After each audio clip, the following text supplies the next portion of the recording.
Scholastic Audio presents The Ghost Next Door, a Goosebumps classic story by R.L. Stine, read by Emily Iden. Chapter 1. Hannah wasn't sure which had awakened her, the brittle crackling sounds or the bright yellow flames. She sat straight up in bed and stared in wide-eyed horror at the fire that surrounded her. Flames rippled across her dresser. The burning wallpaper curled and then melted. The door of her closet had burned away, and she could see the fire leaping from shelf to shelf. Even the mirror was on fire. Hannah could see her reflection, dark behind the wall of flickering flames. The fire moved quickly to fill the room. Hannah began to choke on the thick, sour smoke. It was too late to scream, but she screamed anyway. How nice to find out it was only a dream. Hannah sat up in bed, her heart pounding, her mouth as dry as cotton. No crackling flames. No leaping swirls of yellow and orange. No choking smoke. All a dream. A horrible dream. So real. But a dream. Wow, that was really scary, Hannah muttered to herself. She sank back on her pillow and waited for her heart to stop thudding so hard in her chest. She raised her gray-blue eyes to the ceiling, staring at the cool whiteness of it. Hannah could still picture the black, charred ceiling, the curling wallpaper, the flames tossing in front of the mirror. At least my dreams aren't boring, she told herself. Kicking off the light blanket, she glanced at her desk clock. Only 8:15. How can it only be 8:15? She wondered. I feel as if I've been sleeping forever. What day is it anyway? It was hard to keep track of these summer days. One seemed to melt into another. Hannah was having a lonely summer. Most of her friends had gone away on family vacations or to camp. There was so little for a 12-year-old to do in a small town like Greenwood Falls. She read a lot of books and watched a lot of TV and rode her bike around town looking for someone to hang out with. Boring. But today, Hannah climbed out of bed with a smile on her face. She was alive. Her house hadn't burned down. She hadn't been trapped inside the crackling wall of flames. Hannah pulled on a pair of day-glow green shorts and a bright orange sleeveless top. Her parents were always teasing her about being colorblind. "Give me a break. What's the big deal if I like bright colors?" she always replied. Bright colors, like the flames around her bed. "Hey, dream, get lost," she muttered. She ran a hairbrush quickly through her short blonde hair, then headed down the hall to the kitchen. She could smell the eggs and bacon frying on the stove. "Good morning, everyone," Hannah chirped happily. She was even happy to see Bill and Herb, her 6-year-old twin brothers. Pests, the noisiest nuisances in Greenwood Falls. They were tossing a blue rubber ball across the breakfast table. "How many times do I have to tell you? No ball playing in the house!" Mrs. Fairchild called, turning away from the stove to scold them. "A million," Bill said. Herb laughed. He thought Bill was hilarious. They both thought they were a riot. Hannah stepped behind her mother and wrapped her up in a tight hug around the waist. "Hannah, stop!" her mother cried. "I nearly knocked over the eggs." "Hannah, stop! Hannah, stop!" The twins imitated their mother. The ball bounced off Herb's plate, rebounded off the wall, and flew onto the stove inches from the frying pan. "Nice shot, Ace," Hannah teased. The twins laughed their high-pitched laughs. Mrs. Fairchild spun around frowning. "If the ball goes in the frying pan, you're going to eat it with your eggs," she threatened, shaking her fork at them. This made the boys laugh even harder. "They're in goofy moods today," Hannah said, smiling. She had a dimple in one cheek when she smiled. "When are they ever in serious moods?" her mother demanded, tossing the ball into the hallway. "Well, I'm in a great mood today," Hannah declared, gazing out the window at a cloudless blue sky. Her mother stared at her suspiciously. "How come?" Hannah shrugged. "I just am." She didn't feel like telling her mother about the nightmare, about how good it felt just to be alive. "Where's Dad?" "Went to work early," Mrs. Fairchild said, turning the bacon with the fork. "Some of us don't get the entire summer off," she added. "What are you going to do today, Hannah?" Hannah opened the refrigerator and pulled out a carton of orange juice. "The usual, I guess. Just hang out." "I'm sorry you're having such a boring summer," her mother said, sighing. "We just didn't have the money to send you to camp." "Maybe next summer." "That's okay, Mom," Hannah replied brightly. "I'm having an okay summer, really." She turned to the twins. "How'd you guys like those ghost stories last night?" "Not scary," Herb quickly replied. "Not scary at all. Your ghost stories are dumb," Bill added. "You guys looked pretty scared to me," Hannah insisted. "We were pretending," Herb said. She held up the orange juice carton. "Want some?" "Does it have pulp in it?" Herb asked. Hannah pretended to read the carton. "Yes, it says 100% pulp." "I hate pulp," Herb declared. "Me too," Bill agreed, making a face. It wasn't the first time they'd had a breakfast discussion about pulp. "Can't you buy orange juice without pulp?" Bill asked their mother.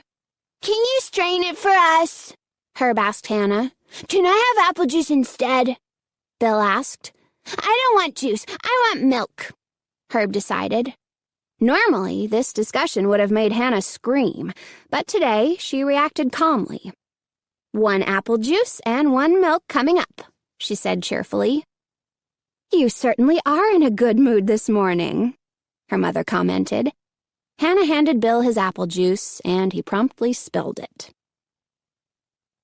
After breakfast, Hannah helped her mother clean up the kitchen. "Nice day," Mrs. Fairchild said, peering out the window.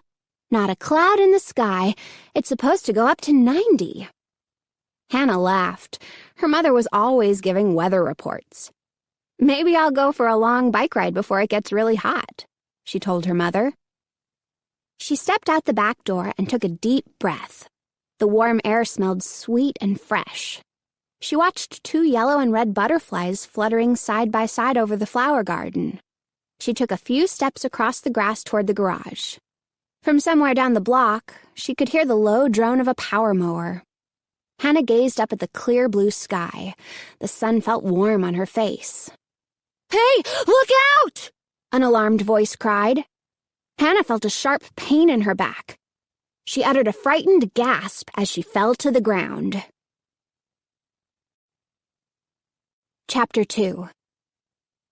Hannah landed hard on her elbows and knees. She turned quickly to see what had hit her. A boy on a bike. "Sorry," he called. He jumped off the bike and let it fall to the grass. "I didn't see you." "I'm wearing day-glow green and orange," Hannah thought. "Why couldn't he see me?" She climbed to her feet and rubbed the grass stains on her knees. "Ow," she muttered, frowning at him. "I tried to stop," he said quietly. Hannah saw that he had bright red hair, almost as orange as candy corn, brown eyes, and a face full of freckles. "Why were you riding in my yard?" Hannah demanded. "Your yard?" He narrowed his dark eyes at her. "Since when?" "Since before I was born," Hannah replied sharply. He pulled a leaf from her hair. "You live in that house?" he asked, pointing. Hannah nodded. "Where do you live?" Hannah demanded. She examined her elbows. They were dirty, but not bruised. "Next door," he said, turning toward the Redwood Ranch-style house across the driveway. "Huh?" Hannah reacted with surprise. "You can't live there." "Why not?" he demanded. "That house is empty," she told him, studying his face. "It's been empty ever since the Dodsons moved away." "It's not empty now," he said. "I live there, with my mom." How can that be? Hannah wondered. How could someone move in right next door without my knowing it? I was playing with the twins back here yesterday, she thought, gazing hard at the boy. I'm sure that house was dark and empty. "What's your name?" she asked. "Danny Anderson." She told him her name. "I guess we're neighbors," she said. "I'm 12. How about you?" "Me too." He bent to examine his bike. Then he pulled out a tuft of grass that had gotten caught in the spokes of the back wheel. "How come I've never seen you before?" he asked suspiciously. "How come I've never seen you?" she replied. He shrugged. His eyes crinkled in the corners as a shy smile crossed his face. "Well, did you just move in?" Hannah asked, trying to get to the bottom of the mystery. "Uh-uh," he replied, concentrating on the bike. "No? How long have you lived here?" Hannah asked. "A while." "That's impossible," Hannah thought. "There's no way he could have moved in next door without me knowing it." But before she could react, she heard a high-pitched voice calling her from the house. "Hannah! Hannah! Herb won't give back my Game Boy!" Bill stood on the back stoop, leaning against the open screen door. "Where's Mom?" Hannah shouted back. "She'll get it for you." "Okay." The screen door slammed hard as Bill went to find Mrs. Fairchild. Hannah turned back to talk to Danny, but he had vanished into thin air. Chapter 3. The mail usually came a little before noon. Hannah rushed eagerly down to the bottom of the drive and pulled open the mailbox lid. No mail for her. No mail at all. Disappointed, she hurried back to her room to write a scolding letter to her best friend, Janie Pace. "Dear Janie, I hope you're having a good time at camp. But not too good, because you broke your promise. You said that you'd write to me every day, and so far, I haven't even received a crummy postcard. I am so bored, I don't know what to do. You can't imagine how little there is to do in Greenwood Falls when no one is around. It's really like death. I watch TV and I read a lot. Do you believe I've already read all the books on our summer reading list? Dad promised to take us all camping in Miller Woods. Big thrill. But he's been working just about every weekend, so I don't think he will. Boring. Last night, I was so bored, I marched the twins outside and built a little campfire behind the garage and pretended we were away at camp and told them a bunch of scary ghost stories. The boys wouldn't admit it, of course, but I could see they enjoyed it. But you know how ghost stories freak me out. I started seeing weird shadows and things moving behind the trees. It was really kind of hilarious, I guess. I totally scared myself. Don't laugh, Janie. You don't like ghost stories either. My only other news is that a new boy moved into the Dodsons' old house next door. His name is Danny, and he's our age, and he has red hair and freckles, and he's kind of cute, I think. I've only seen him once. Maybe I'll have more to report about him later. But now it's your turn to write. Come on, Janie, you promised. Have you met any cute guys at camp? Is that why you're too busy to write to me? If I don't hear from you, I hope you get poison ivy all over your body, especially in places where you can't scratch. Love, Hannah. Hannah folded the letter and stuffed it into an envelope. Her small desk stood in front of the bedroom window. Leaning over the desk, she could see the house next door. I wonder if that's Danny's room, she thought, peering into the window just across the driveway. Curtains were pulled over the window, blocking her view. Hannah pulled herself to her feet. She ran a hairbrush through her hair, then carried the letter to the front door. She could hear her mother scolding the twins somewhere in the back of the house. The boys were giggling as Mrs. Fairchild yelled at them. Hannah heard a loud crash, then more giggling. I'm going out, she shouted, pushing open the screen door. They probably didn't hear her, she realized. It was a hot afternoon, no breeze at all, the air heavy and wet. Hannah's father had mowed the front lawn the day before. The freshly cut grass smelled sweet as Hannah made her way down the driveway. She glanced over to Danny's house. No signs of life there. The front door was closed. The big living room picture window appeared bare and dark. Hannah decided to walk the 3 blocks to town and mail the letter at the post office. She sighed. Nothing else to do, she thought glumly. At least a walk to town will kill some time. The sidewalk was covered with cut blades of grass, the green fading to brown. Humming to herself, Hannah passed Mrs. Quilty's red brick house. Mrs. Quilty was bent over her garden, pulling up weeds. "Hi, Mrs. Quilty. How are you?" Hannah called. Mrs. Quilty didn't look up. "What a snob," Hannah thought angrily. "I know she heard me." Hannah crossed the street. The sound of a piano floated from the house on the corner. Someone was practicing a piece of classical music, playing the same wrong note over and over, then starting the piece again.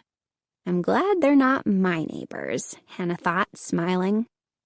She walked the rest of the way to town, humming to herself.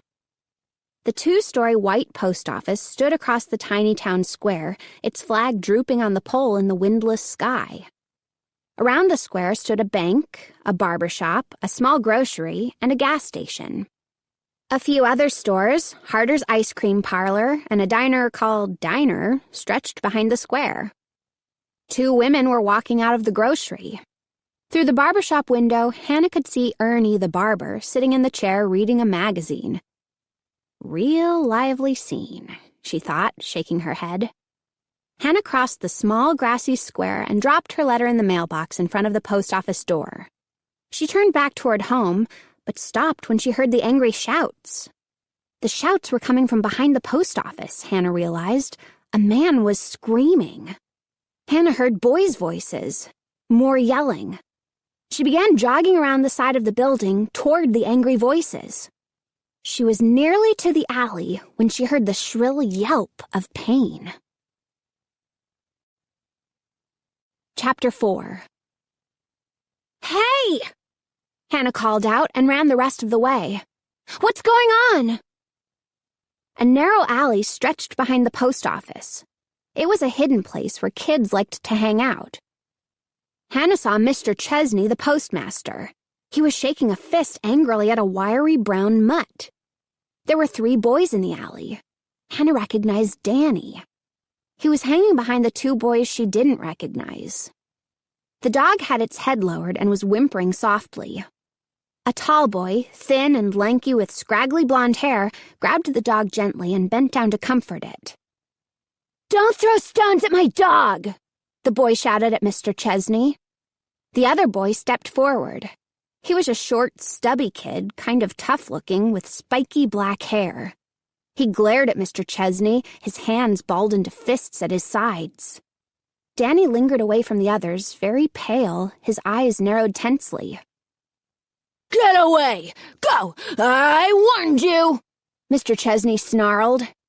He was a thin, red-faced man, entirely bald, with a bushy brown mustache under his pointed nose. He wore a tight-fitting gray wool suit, despite the summer heat. "You don't have the right to hurt my dog!" the blonde boy insisted, still cradling the mutt. The dog's stubby tail was wagging furiously now. The dog licked the boy's hand. "This is government property," the postmaster replied sharply. "I'm warning you. Get away from here. This isn't a hangout for you troublemakers." He took a menacing step toward the 3 boys. Hannah saw Danny take a few steps back, his expression frightened. The other 2 boys stood their ground, staring at the red-faced postmaster defiantly. They were big, Hannah saw, bigger than Danny. They appeared to be older than Danny. "I'm telling my dad you hurt Rusty," the blonde boy said.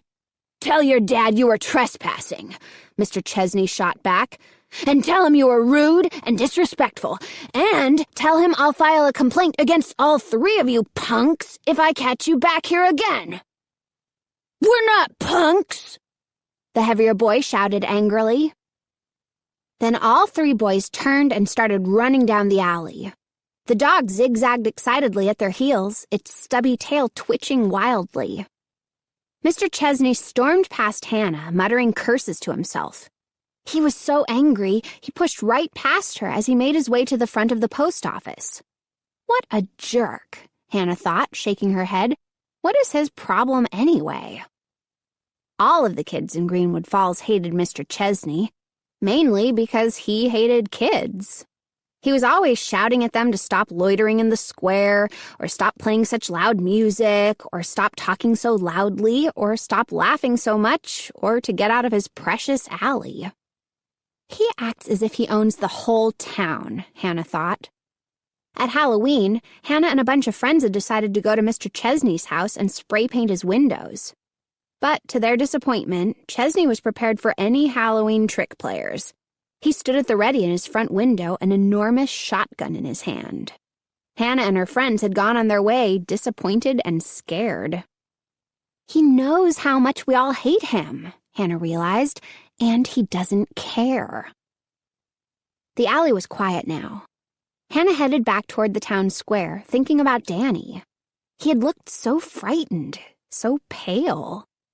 So pale, he nearly seemed to fade away in the bright sunlight. Danny's two friends didn't seem frightened at all, Hannah thought. They seemed angry and tough. Or maybe they were just acting tough because Mr. Chesney was being so horrible to the blonde boy's dog. Crossing the square, Hannah searched for signs of life. In his brightly lit shop, Ernie was still sitting in the barber chair, his face buried in a magazine. A blue station wagon had pulled into the gas station.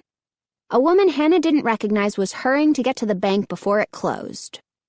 No sign of Danny and his two friends. I guess I'll go home and catch General Hospital, Hannah thought with a sigh. She crossed the street and made her way slowly toward home. Tall trees, maples and birches and sassafras, lined the sidewalk. The leaves were so thick, they nearly blocked the sunlight. It was cooler under their shade, Hannah realized as she walked under them. She was halfway down the block when the dark figure slid out from behind a tree. At first, Hannah thought it was just the shadow cast by the wide trunk. But then, as her eyes adjusted to the shade, the figure became clear. Hannah gasped and stopped walking. She stared hard, squinting at him, struggling to bring him into focus. He stood in a deep blue puddle of shadow. Dressed in black, he was tall and slender, his face completely hidden in darkness. Hannah felt a cold shiver of fear roll down her body. Who is he? She wondered. Why is he dressed like that? Why is he standing so still, keeping in the shadows, staring back at me from the dark shade? Is he trying to scare me? He slowly raised a hand, motioning for her to come nearer. Her heart fluttering in her chest, Hannah took a step back. Is there really someone there? A figure dressed in black? Or am I seeing shadows cast by the trees? She wasn't sure until she heard the whisper.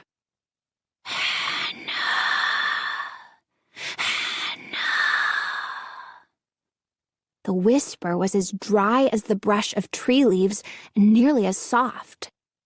Hannah, Hannah. A slender black shadow motioning to her with arms as bony as twigs, whispering to her.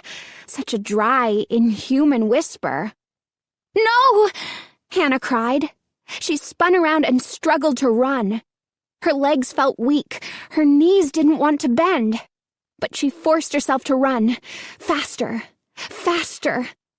Was he following her? Chapter 5.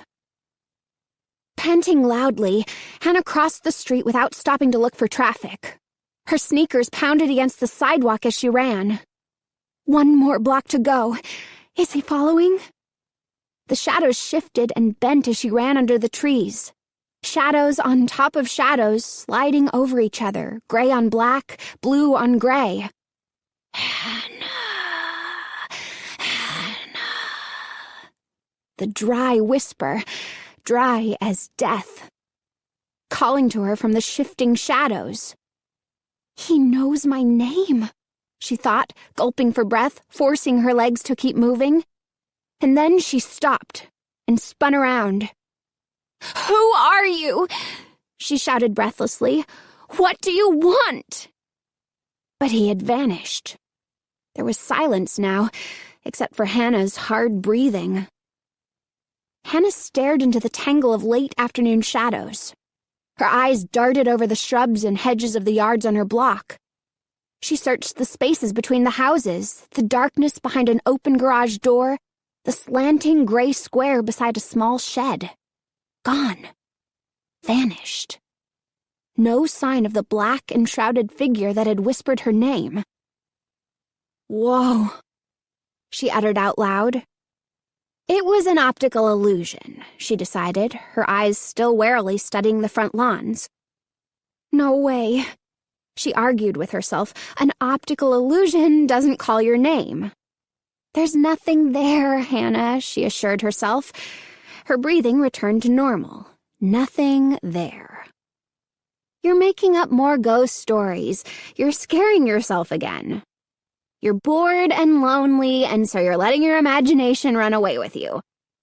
Feeling only a little better, Hannah jogged the rest of the way home.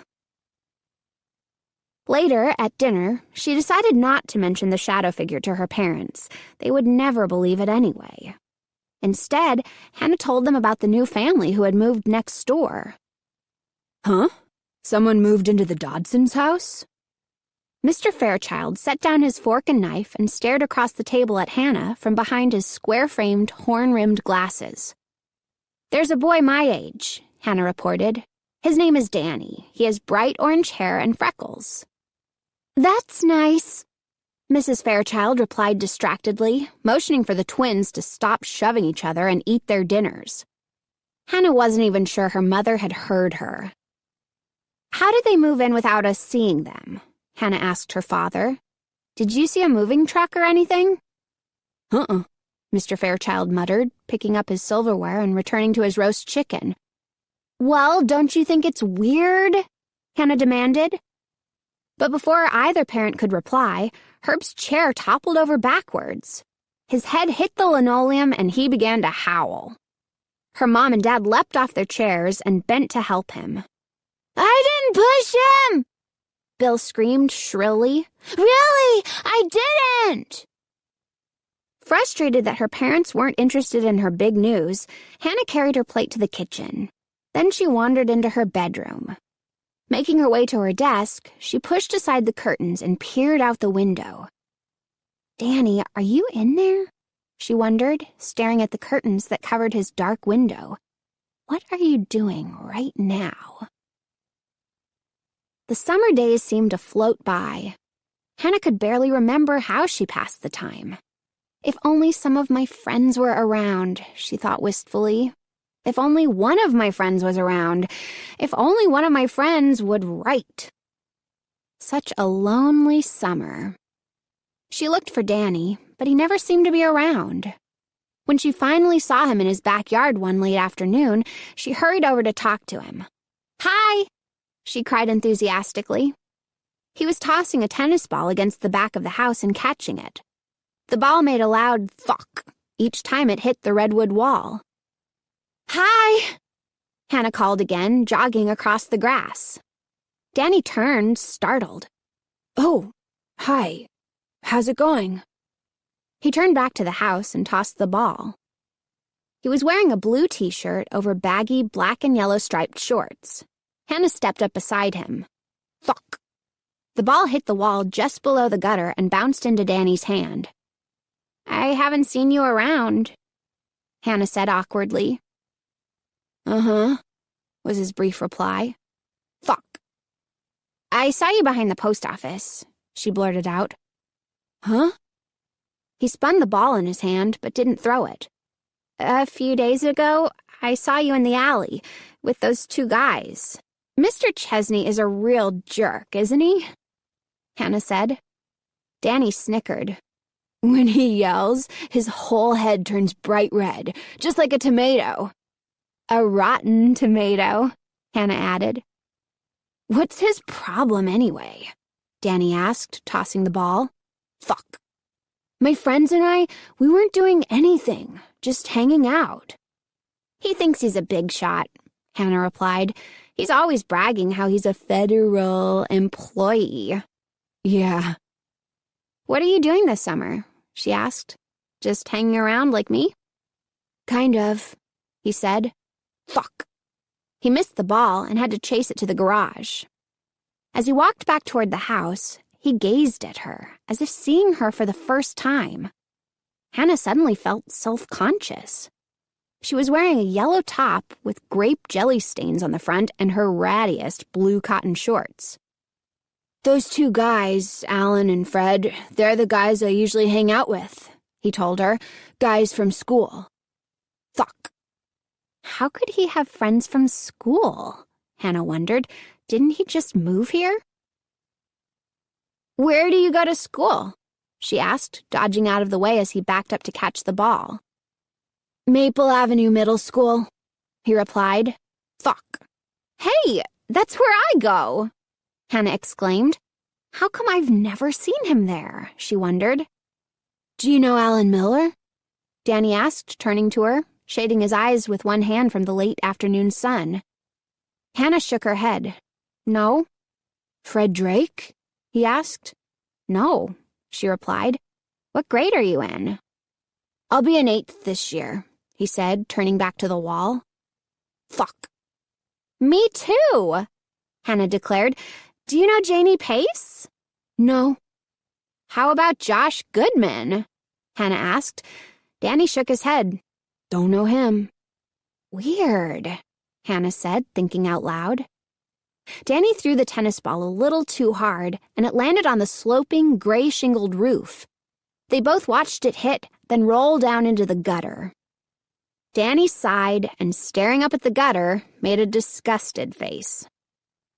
"How can we be in the same grade and not know any of the same kids?" Hannah demanded. He turned to her, scratching his red hair with one hand. "I don't know." "How weird," Hannah repeated. Danny stepped into the deep blue shadow of the house. Hannah squinted hard. He seemed to disappear in the wide rectangle of shadow. That's impossible, she thought. I would have seen him at school. If we're in the same grade, there's no way I could have missed him. Is he lying? Is he making this all up? He'd completely vanished in the shadow. Hannah squinted hard, waiting for her eyes to adjust. Where is he? Hannah asked herself. He keeps disappearing. Like a ghost.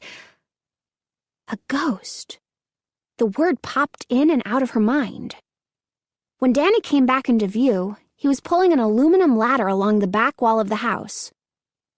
"What are you going to do?" Hannah asked, moving closer.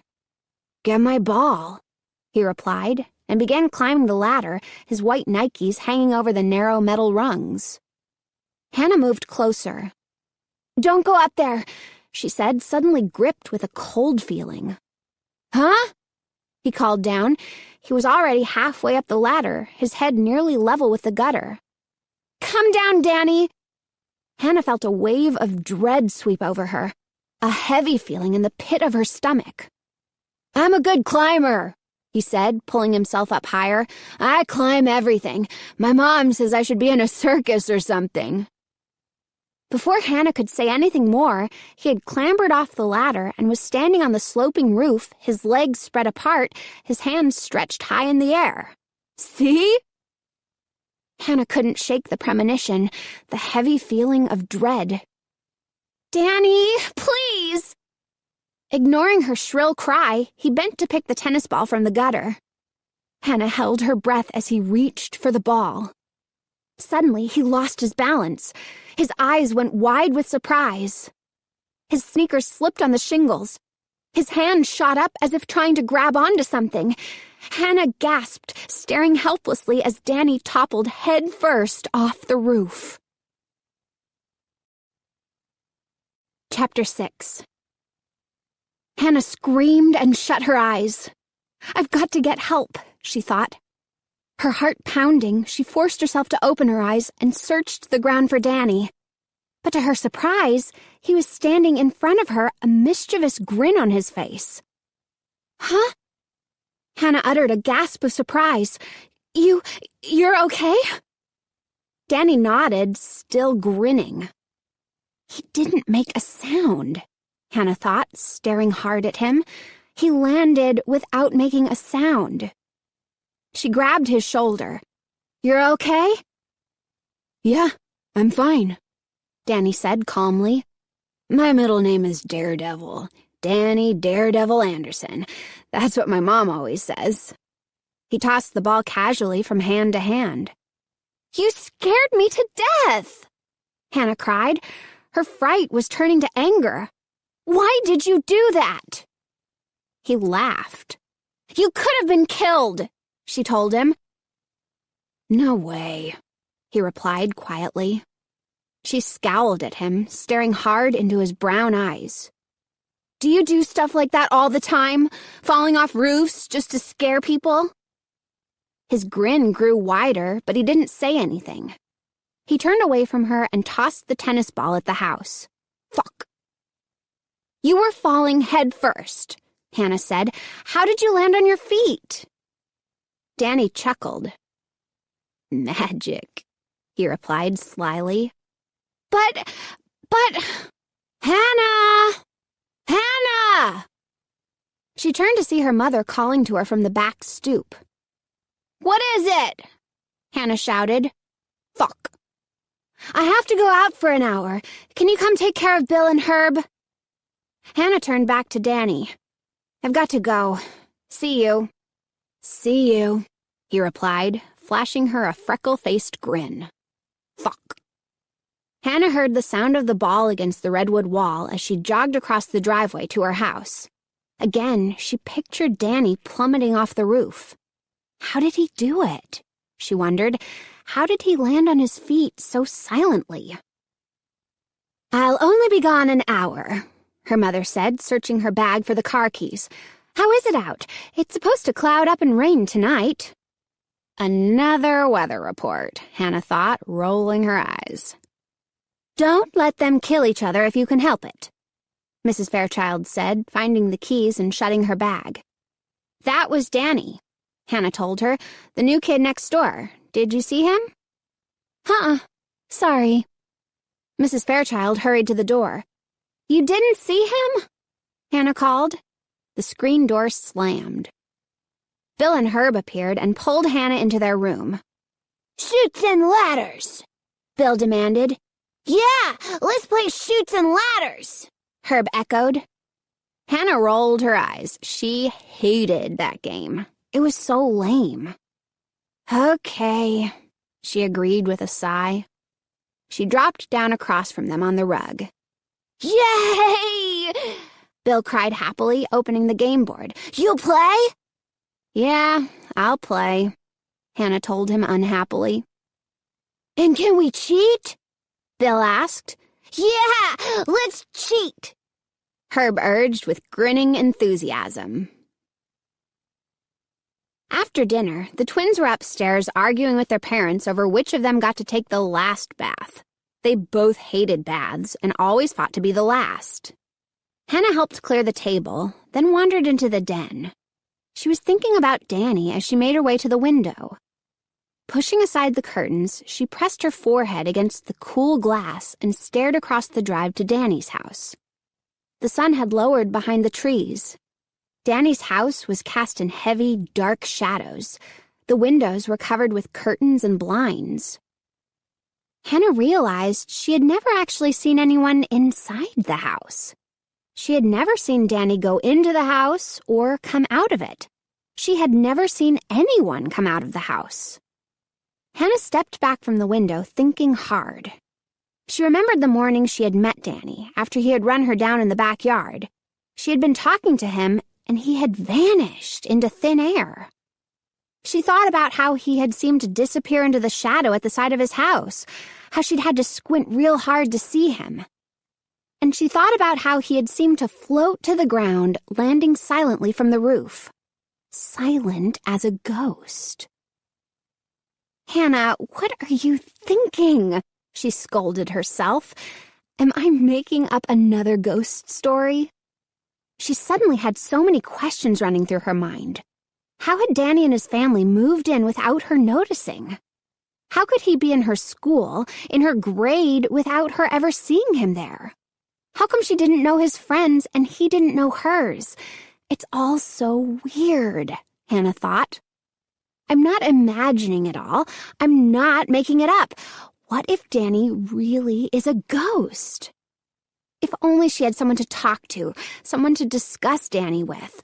But her friends were all away, and her parents would certainly never listen to such a crazy idea. I'll have to prove it myself, Hannah decided.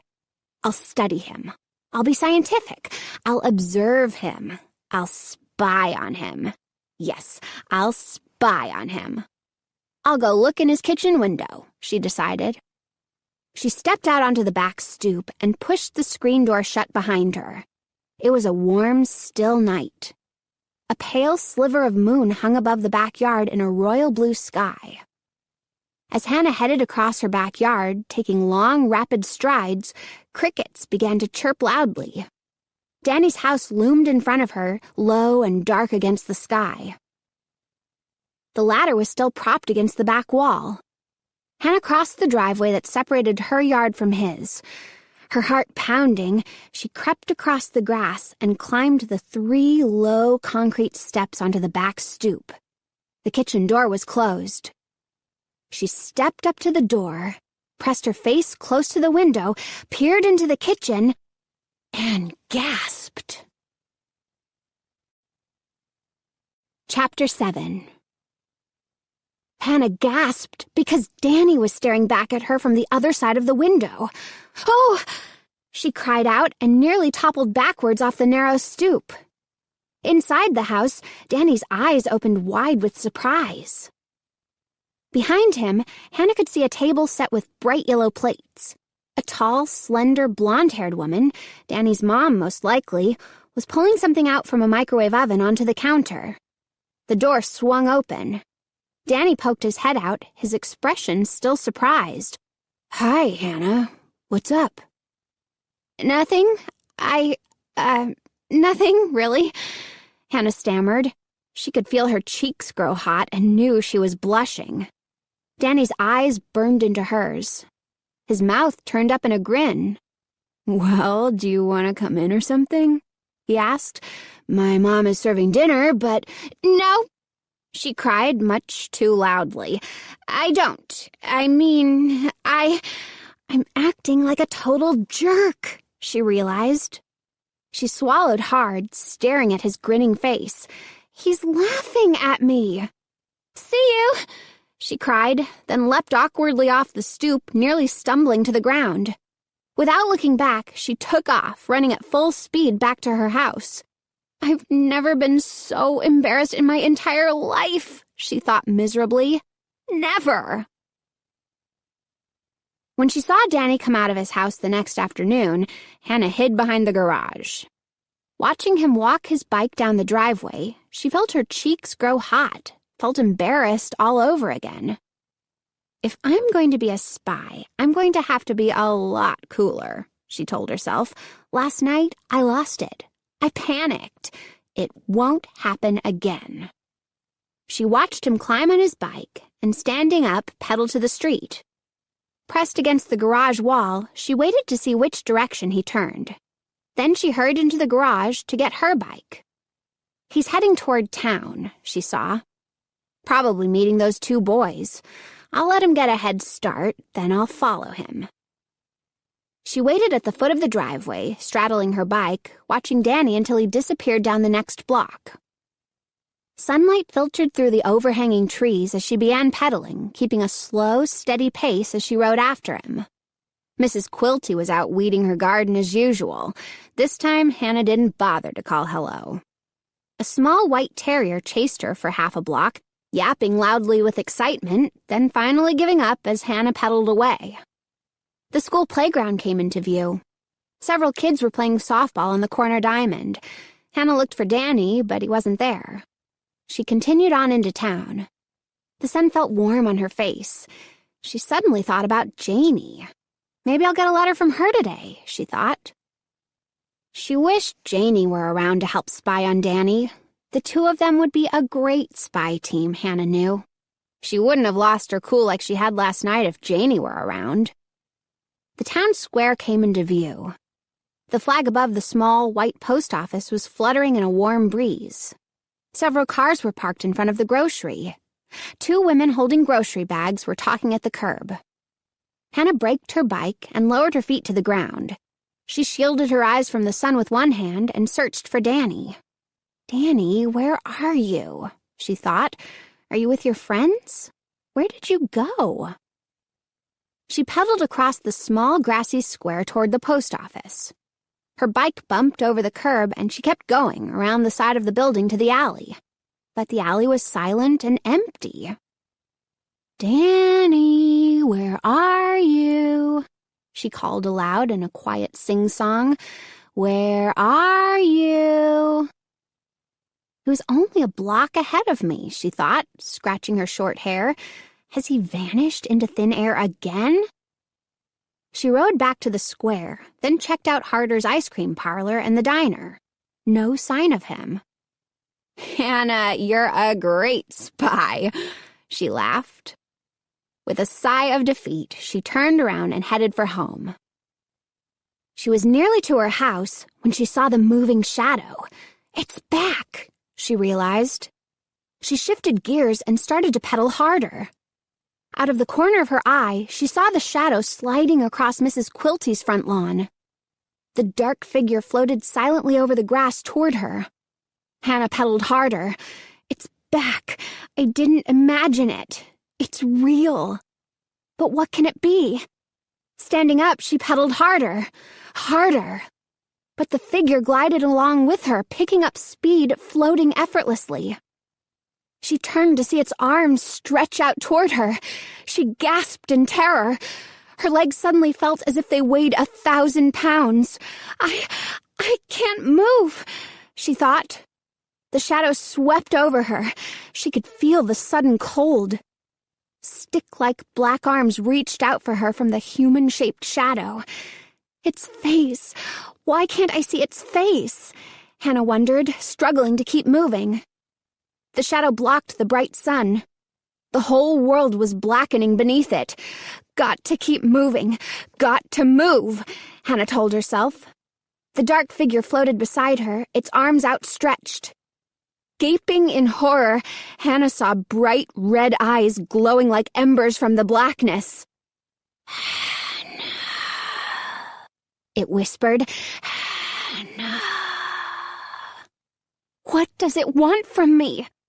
She struggled to keep pedaling, but her legs wouldn't cooperate. "Hannah. Hannah." The dry whisper seemed to circle her, to wrap her in terror. "Hannah." "No!" she screamed as she felt herself start to fall. She struggled to keep her balance. Too late. She was falling. She couldn't stop herself. "Hannah. Hannah." She reached out her hands to break her fall. "Oof!" She gasped in pain as she landed hard on her side. The bike fell on top of her. The shadow figure, its red eyes glowing, moved in to capture her. "Hannah! Hannah!" Chapter 8. "Hannah! Hannah!" Its whisper became a shout. "Hannah!" Her side throbbed with pain. She struggled to catch her breath. "What do you want?" she managed to cry. "Leave me alone, please!" "Hannah! It's me!" She raised her head to see Danny standing above her. He straddled his bike, gripping the handlebars, staring down at her, his features tight with concern. "Hannah, are you okay?" "The shadow!" she cried, feeling dazed.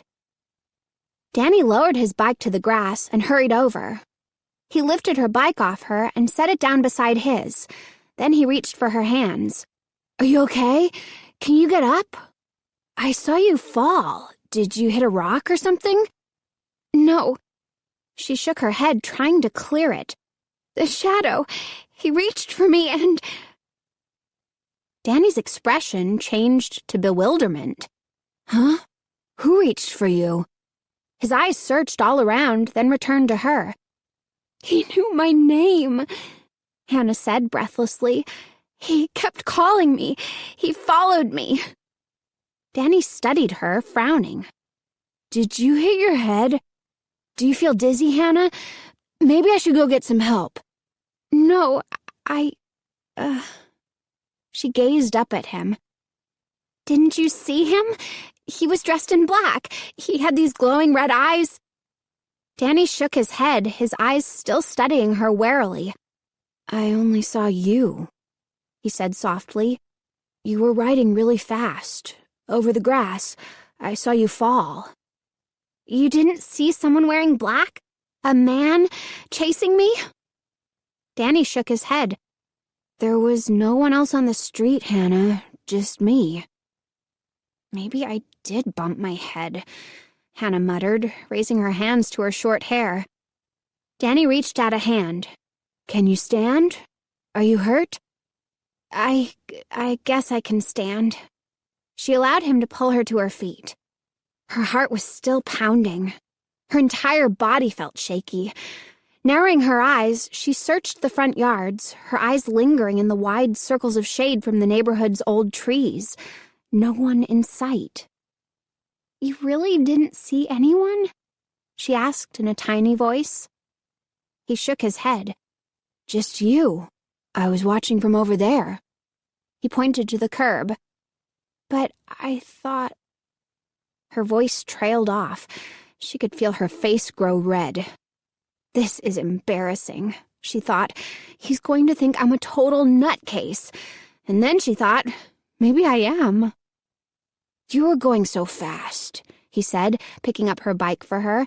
"And there are so many shadows from all the trees, and you were frightened. So maybe you imagined a guy dressed in black." "Maybe," Hannah replied weakly. But she didn't think so. High white clouds drifted over the sun the next afternoon as Hannah jogged down the driveway to the mailbox. Somewhere down the block, a dog barked. She pulled down the lid and eagerly reached inside. Her hand slid over bare metal. No mail. Nothing. Sighing with disappointment, she slammed the mailbox lid shut. Janie had promised to write every day. She had been gone for weeks, and Hannah still hadn't received even a postcard. None of her friends had written to her.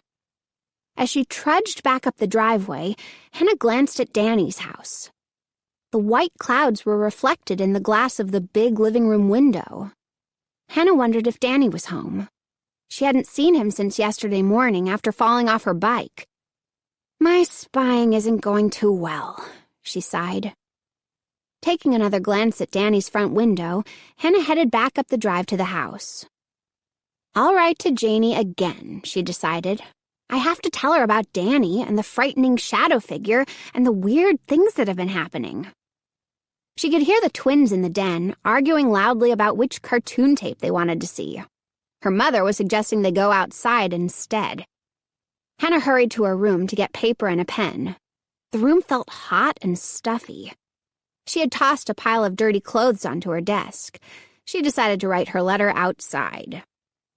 A short while later, she settled under the wide maple tree in the center of the front yard. A blanket of high clouds had rolled over the sky. The sun was trying to poke out from the white glare. The old leafy tree protected her in comforting shade. Hannah yawned. She hadn't slept well the night before. "Maybe I'll take a nap later," she thought. "But first, I have to write this letter." Leaning back against the solid trunk, she began to write. "Dear Janie, how are you?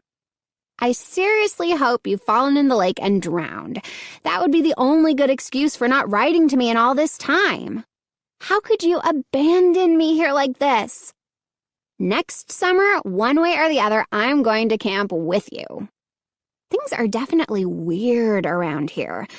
Do you remember I told you about that boy who moved in next door? His name is Danny Anderson, and he's kind of cute. He has red hair and freckles and serious brown eyes. Well, don't laugh, Janie, but I think Danny is a ghost." I can hear you laughing. But I don't care. By the time you get back to Greenwood Falls, I'm going to have proof. Please, Don't tell the other girls in your bunk that your best friend has totally freaked until you read the rest of this. Here is my evidence so far. 1. Danny and his family suddenly appeared in the house next door. I didn't see them move in, even though I've been home every day. Neither did my parents. 2. Danny says he goes to Maple Avenue, and he says he's going into 8th grade just like us. But how come we've never seen him?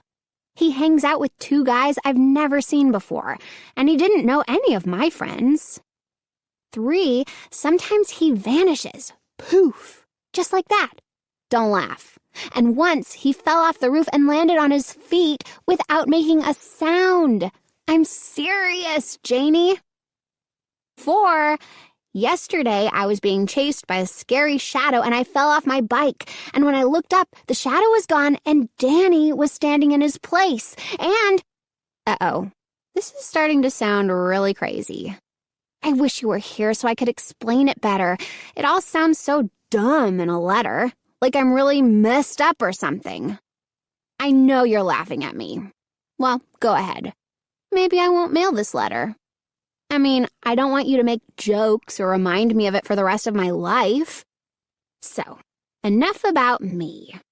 How's it going out there in the woods? I hope you were bitten by a snake and your entire body swelled up, and that's why I haven't heard from you. Otherwise, I'm going to kill you when you get back. Really? Right. Love, Hannah. Yawning loudly, Hannah dropped her pen to the ground. She leaned back against the tree trunk and slowly read over the letter. Is it too crazy to send? She wondered. No, I have to send it. I have to tell somebody what's going on here. It's all too weird to keep to myself. The sun had finally managed to burst through the clouds. The tree leaves above her head cast shifting shadows across the letter in her lap. She glanced up into bright sunlight and gasped, startled to see a face staring back at her. Danny! Hi, Hannah, he said quietly. Hannah squinted up at him. His entire body was ringed by bright sunlight. He seemed to be shimmering in the light. I didn't see you, Hannah stammered. I didn't know you were here. Give me the letter, Hannah, Danny said softly but insistently. He reached out a hand for it. Huh? What did you say? Give me the letter, Danny demanded more firmly. Give it to me now, Hannah. She gripped the letter tightly and stared up at him. She had to shield her eyes. The bright sun seemed to shine right through him. He hovered above her, his hand outstretched. The letter, hand it to me, he insisted. But why? Hannah asked in a tiny voice. I can't let you mail it, Danny told her. Why, Danny? It's my letter. Why can't I mail it to my friend? Because you found out the truth about me, he said. And there's no way I'll let you tell anyone. Chapter 9. So I'm right, Hannah said softly. You're a ghost. She shuddered, a wave of cold fear sweeping over her. When did you die, Danny? Why are you here? To hunt me? What are you going to do to me? Questions raced through her mind, frightening questions. Give me the letter, Hannah, Danny insisted. No one will ever read it. No one can know. But Danny, she stared up at him, stared up at a ghost. The golden sunlight poured through him. He shimmered in and out of view. She raised a hand to shield her eyes. He became too bright to look at. What are you going to do to me, Danny? Hannah asked, shutting her eyes tight. What are you going to do to me now? He didn't reply. When Hannah opened her eyes, she stared up into 2 faces instead of 1. 2 grinning faces. Her twin brothers pointed at her and laughed. You were asleep, Bill said. You were snoring, Herb told her. Huh? Hannah blinked several times, trying to clear her mind. Her neck felt stiff. Her back ached. "Here's how you were snoring," Herb said. He performed some hideous snuffling sounds. Both boys fell to the grass, laughing. They rolled onto each other and began an impromptu wrestling match. "I had a bad dream," Hannah said, more to herself than to her brothers. They weren't listening to her. She climbed to her feet and stretched her arms above her head, trying to stretch away her stiff neck. Ow! Falling asleep sitting up against a tree trunk was a bad idea. Hannah gazed toward Danny's house. That dream was so real, she thought, feeling a cold chill down her back. So frightening. "Thanks for waking me up," she told the twins. They didn't hear her. They were racing toward the backyard. Hannah bent down and picked up the letter. She folded it in half and made her way up the lawn to the front door. Sometimes dreams tell the truth, she thought, her shoulders still aching. Sometimes dreams tell you things you couldn't know any other way. "I'm going to find out the truth about Danny," she vowed. "I'm going to find out the truth if it kills me." The next evening, Hannah decided to see if Danny was home. Maybe he'd like to walk to Harder's and get ice cream cones, she thought. She told her mother where she was going and made her way across the backyard. It had rained all day.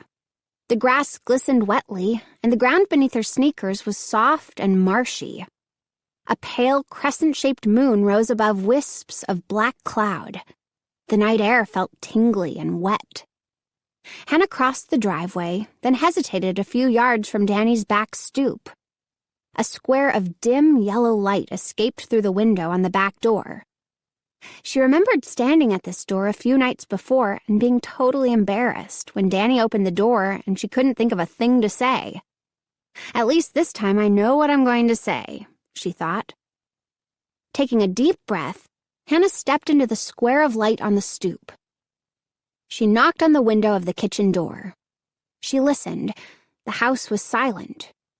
She knocked again. Silence. No footsteps to answer the door. She leaned forward and peered into the kitchen. "Oh!" Hannah cried out in surprise. Danny's mother sat at the yellow kitchen table, her back to Hannah, her hair glowing in the light of a low ceiling fixture. She had both hands wrapped around a steaming white coffee mug. Why doesn't she answer the door? Hannah wondered. She hesitated, then raised her fist and knocked loudly on the door, several times. Through the window, she could see that Danny's mother didn't react to the knocking at all. She lifted the white mug to her lips and took a long sip, her back to Hannah. "Answer the door!" Hannah cried aloud. She knocked again and called, "Mrs. Anderson!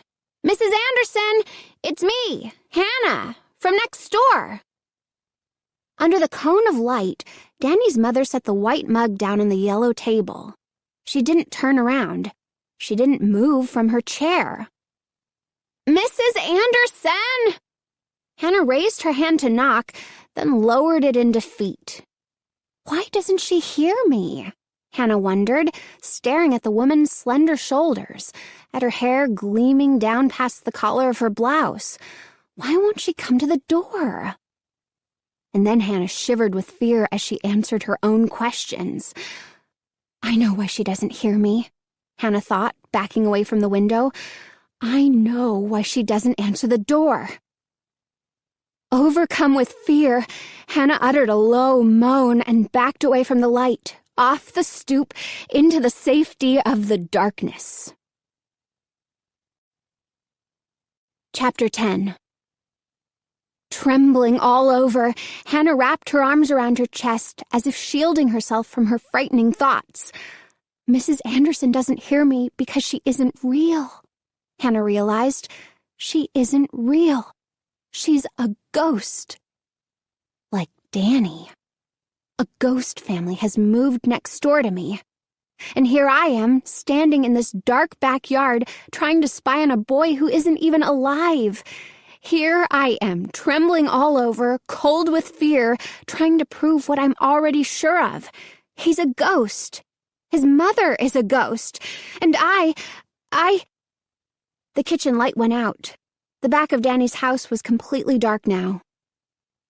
The pale light from the crescent moon trickled onto the glistening, wet grass. Hannah stood, listening to the silence, trying to force away the frightening thoughts that crowded her mind until it felt as if her head were about to burst. Where is Danny? She wondered. Crossing the driveway, she headed back to her house. She could hear music and voices from the TV in the den. She could hear the twins' laughter floating out from the upstairs window of their room. Ghosts, she thought, staring at the lighted windows, like bright eyes shining back at her. Ghosts. I don't believe in ghosts. The thought made her feel a little less frightened. She suddenly realized her throat was dry. The night air felt hot and sticky against her skin. She thought of ice cream again. Going to Harder's and getting a double scoop cone seemed an excellent idea. Cookies and cream, Hannah thought. She could already taste it. She hurried into the house to tell her parents she was walking into town. At the doorway to the dark-paneled den, she stopped. Her parents, bathed in the glow of the TV screen, turned to her expectantly. "What's up, Hannah?" She had a sudden impulse to tell them everything, and so she did. "The people next door, they're not alive," she blurted out. "They're ghosts. You know Danny, the boy my age? He's a ghost. I know he is. And his mother—" "Hannah, please. We're trying to watch," her father said, pointing to the TV with a can of Diet Coke in his hand. They don't believe me, she thought. And then she scolded herself. Of course they don't believe me. Who would believe such a crazy story? In her room, she took a $5 bill from her wallet and shoved it into the pocket of her shorts. Then she brushed her hair, studying her face in the mirror. I look okay, she thought.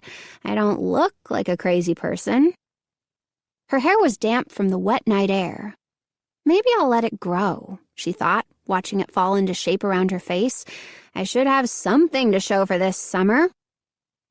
As she headed toward the front door, she heard loud bumping and banging above her head.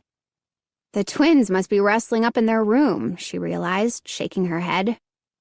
She stepped back out into the warm, wet darkness, jogged down the front door to the sidewalk, and headed toward town and Harder's ice cream parlor. The tall, old-fashioned-looking street lamps cast circles of blue-white light along the street.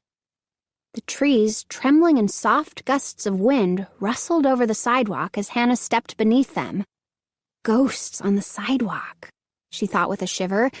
They seemed to reach down for her with their leafy arms. As she neared town, a strange feeling of dread swept over her. She quickened her pace as she passed the post office, its windows as black as the sky. The town square was deserted, she saw. It wasn't even 8 o'clock, and there were no cars passing through town, no one on the streets. What a hick town, she muttered under her breath. Behind the bank, she turned onto Elm Street. Harder's ice cream parlor stood on the next corner, a large red neon ice cream cone in its window, casting a red glow onto the sidewalk. At least Harder's stays open past dark, Hannah thought. As she walked closer, she could see the glass front door of the small shop propped open invitingly. She stopped a few feet from the door. The feeling of dread suddenly became overpowering. Despite the heat of the night, she felt cold all over. Her knees trembled. What's going on? She wondered. Why do I feel so strange? As she stared through the red glare of the neon cone into the open doorway, a figure burst out, followed by another, and another. Into the light they ran, their faces twisted in fear. Staring in surprise, she recognized Danny in front, followed by Alan and Fred. They each held ice cream cones in front of them. They ran from the store, bent forward as if straining to flee as fast as possible. Their sneakers thudded against the pavement of the sidewalk. Hannah heard loud, angry shouts from inside the shop. Without realizing it, she had moved close to the door. She could still hear the 3 boys running away, but she could no longer see them in the darkness. She turned and felt something hit her hard from behind. "Oh!" she cried out as she was thrown heavily onto the hard pavement. Chapter 11. Hannah landed hard on the sidewalk on her elbows and knees. The fall took her breath away. A burning pain shot through her body. What happened? What hit me?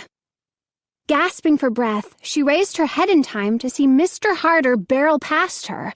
He was shouting at the top of his lungs for the boys to stop. Hannah slowly pulled herself to her feet. Whoa, she thought, Harder is really mad. Standing up straight, her bare knees throbbing with pain, her heart still thudding loudly, she glared after the store owner. He could have at least said he was sorry he knocked me down, she thought angrily. She leaned over to examine her knees in the light from the ice cream parlor. Were they cut? No, just a little bruised. Brushing off her shorts, she glanced up to see Mr. Harder hurrying back to the store. He was a short, fat man with curls of white hair around his round, pink face. He wore a long white apron that flapped in the wind as he walked, his fists swinging at his sides.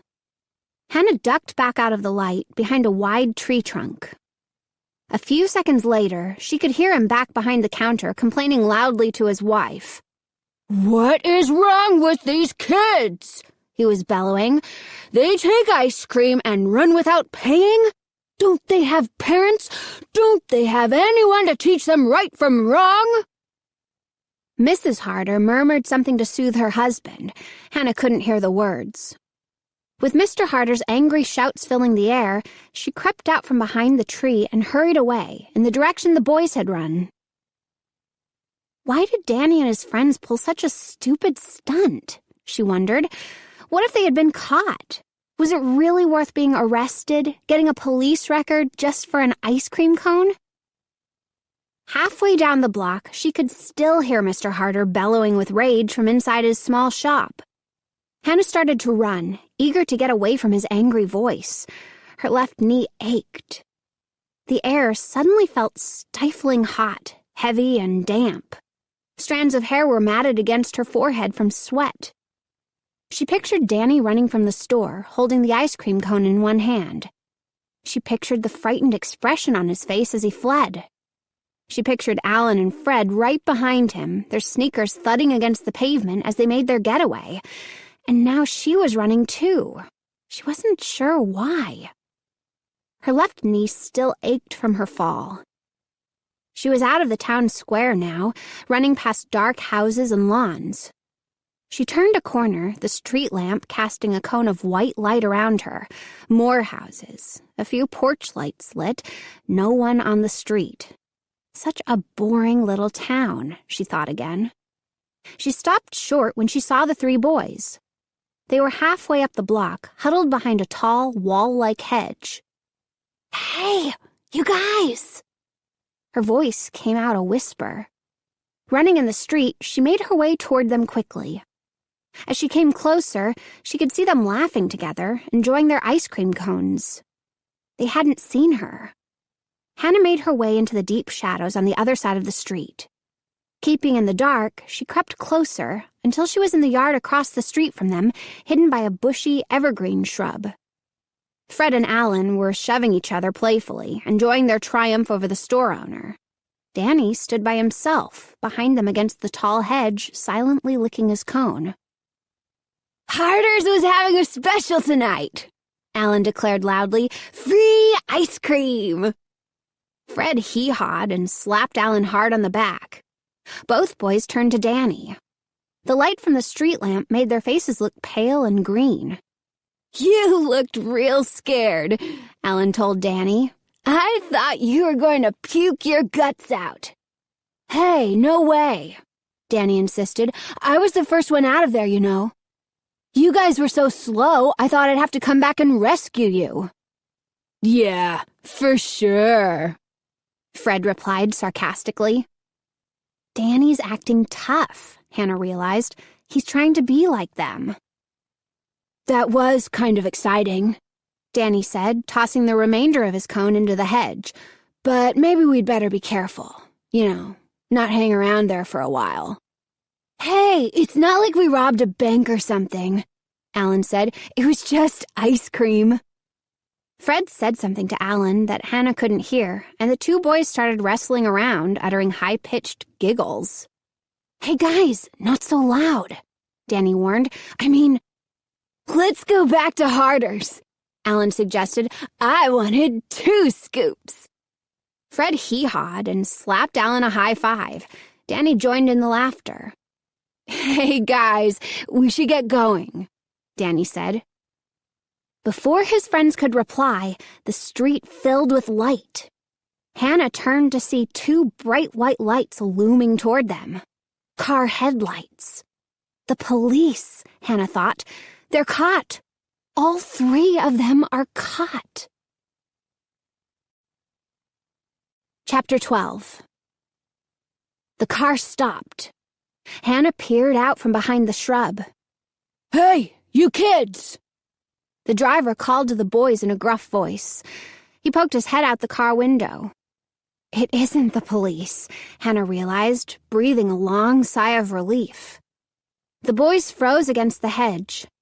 In the dim light from the street lamp, Hannah could see that the driver was an elderly man, white-haired, wearing glasses. We're not doing anything, just talking, Fred called to the man. Do any of you know how to get to Route 112? The man asked. The light went on inside the car. Hannah could see a road map in the man's hand. Fred and Alan laughed, relieved laughter. Danny continued to stare at the driver, his expression still frightened. Route 112? The man repeated. Main Street turns into Route 112, Alan told the man, pointing in the direction the car was heading. Go up 2 blocks, then turn right.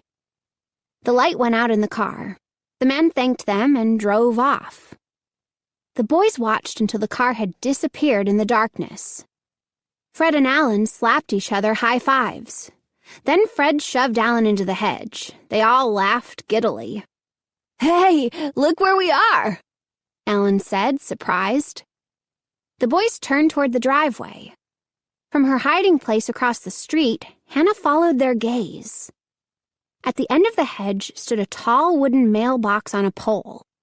A hand-carved swan's head perched on top of the box, which had graceful wings jutting out from its sides. It's Chesney's house, Alan said, making his way along the hedge toward the mailbox. He grabbed the wings with both hands. Do you believe this mailbox? Chesney carved it himself, Fred said, snickering. What a dork. It's his pride and joy, Alan sneered. He pulled open the lid and peered inside. Empty. Who would write to him? Danny declared, trying to sound as tough as his 2 friends. Hey, I've got an idea, Danny, Fred said. He stepped behind Danny and started shoving him toward the mailbox. Whoa, Danny protested. But Fred pushed him up to the mailbox. Let's see how strong you are, Fred said. Hey, wait, Danny cried. Hannah leaned out from behind the low shrub. Oh, wow, she muttered to herself. Now what are they going to do? Take the mailbox, she heard Alan order Danny. I dare you. We dare you, Fred added. Remember what you told us about dares, Danny? How you never turn one down? Yeah, you told us you never turn down a dare, Alan said, grinning. Danny hesitated. Well, A heavy feeling of dread formed in the pit of Hannah's stomach. Watching Danny step toward Mr. Chesney's hand-carved mailbox, she suddenly had a premonition, a feeling that something really terrible was about to happen. I've got to stop them, she decided. Taking a deep breath, she stepped out from behind the bush. As she started to call to them, everything went black. Hey! She cried aloud. What had happened? Her first thought was that the street lamp had gone out. But then Hannah saw the 2 red circles glowing in front of her. The 2 glowing eyes surrounded by darkness. The shadow figure rose up inches in front of her. She tried to scream, but her voice was muffled in its heavy darkness. She tried to run, but it blocked her path. The red eyes burned into hers. Closer, closer. It's got me now, Hannah knew. Chapter 13.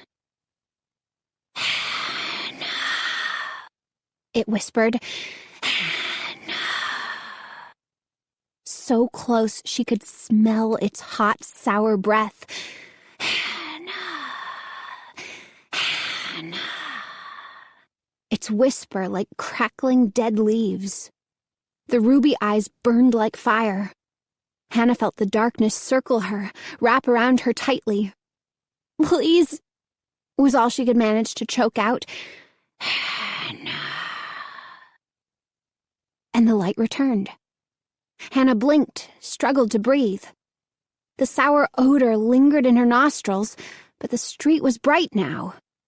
Car headlights washed over her. It's gone, Hannah realized. The lights had chased away the shadow figure. But would it return?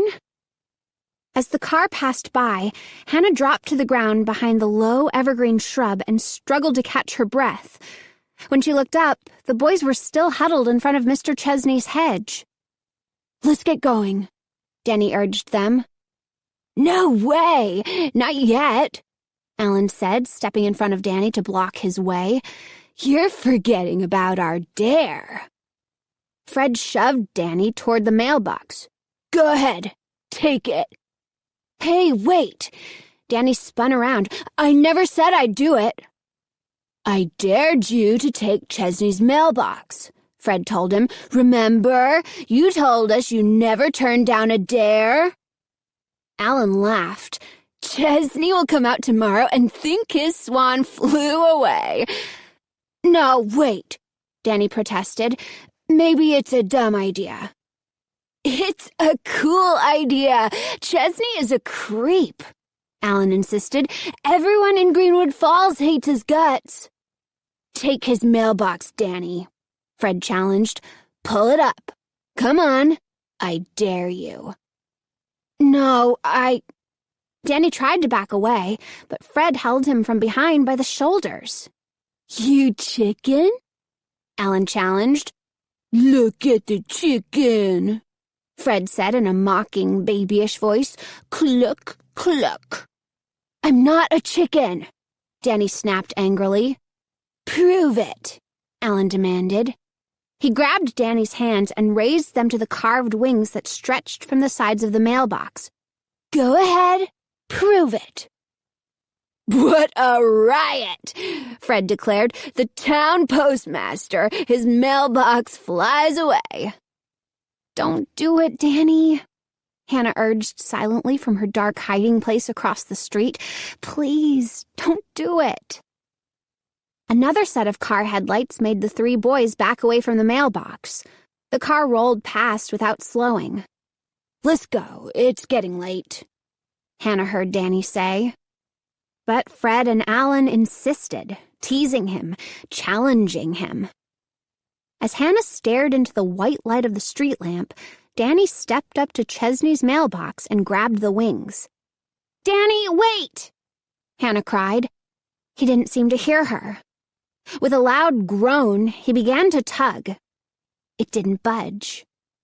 He lowered his hands to the pole and wrapped them tightly around it just below the box. He tugged again. "It's in really deep," he told Alan and Fred. "I don't know if I can get it." "Try again," Alan urged.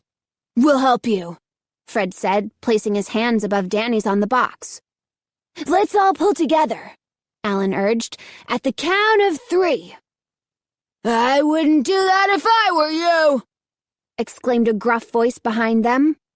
They all turned to see Mr. Chesney glaring at them from the driveway, his face knotted in a furious snarl. Chapter 14. Mr. Chesney grabbed Danny's shoulders and pulled him away from the mailbox. One of the wooden swan wings came off in Danny's hands. As Mr. Chesney wrestled him away, Danny let it drop to the ground. "You punks!" Mr. Chesney sputtered, his eyes wide with rage. You! Let go of him! Hannah screamed from across the street, but fear muffled her voice. Her cry came out a whisper. With a loud groan, Danny pulled free of the man's grasp. Without another word, the three boys were running down the middle of the dark street, their sneakers pounding loudly on the pavement. "I'll remember you!" Mr. Chesney called after them. "I'll remember you. I'll see you again, and next time I'll have my shotgun." Hannah watched Mr. Chesney bend to pick up the broken swan's wing. He examined the wooden wing, shaking his head angrily. Then she began running, keeping in the dark front yards, hidden by hedges and low shrubs, running in the direction Danny and his friends had headed. She saw the boys turn a corner and kept running. Keeping well behind, she followed them through the town square, still deserted and dark. Even Harder's ice cream parlor was closed now, the shop dark behind the red glare of the neon window sign. Two dogs, tall, ungainly mutts with thin, shaggy frames, crossed the street in front of them, trotting slowly out for their evening walk. The dogs didn't look up as the boys ran past. Halfway up the next block, she saw Fred and Alan collapse beneath a dark tree, giggling up at the sky as they sprawled on the ground. Danny leaned against the wide tree trunk, panting loudly. Fred and Alan couldn't stop laughing. "Did you see the look on his face when that stupid wing dropped off?" Fred cried. "I thought his eyes were going to pop out," Alan exclaimed gleefully. "I thought his head was going to explode." Danny didn't join in their laughter. He rubbed his right shoulder with one hand. "He really wrecked my shoulder when he grabbed me," he said, groaning. "You should sue him," Alan suggested. He and Fred laughed uproariously, sitting up to slap each other high fives.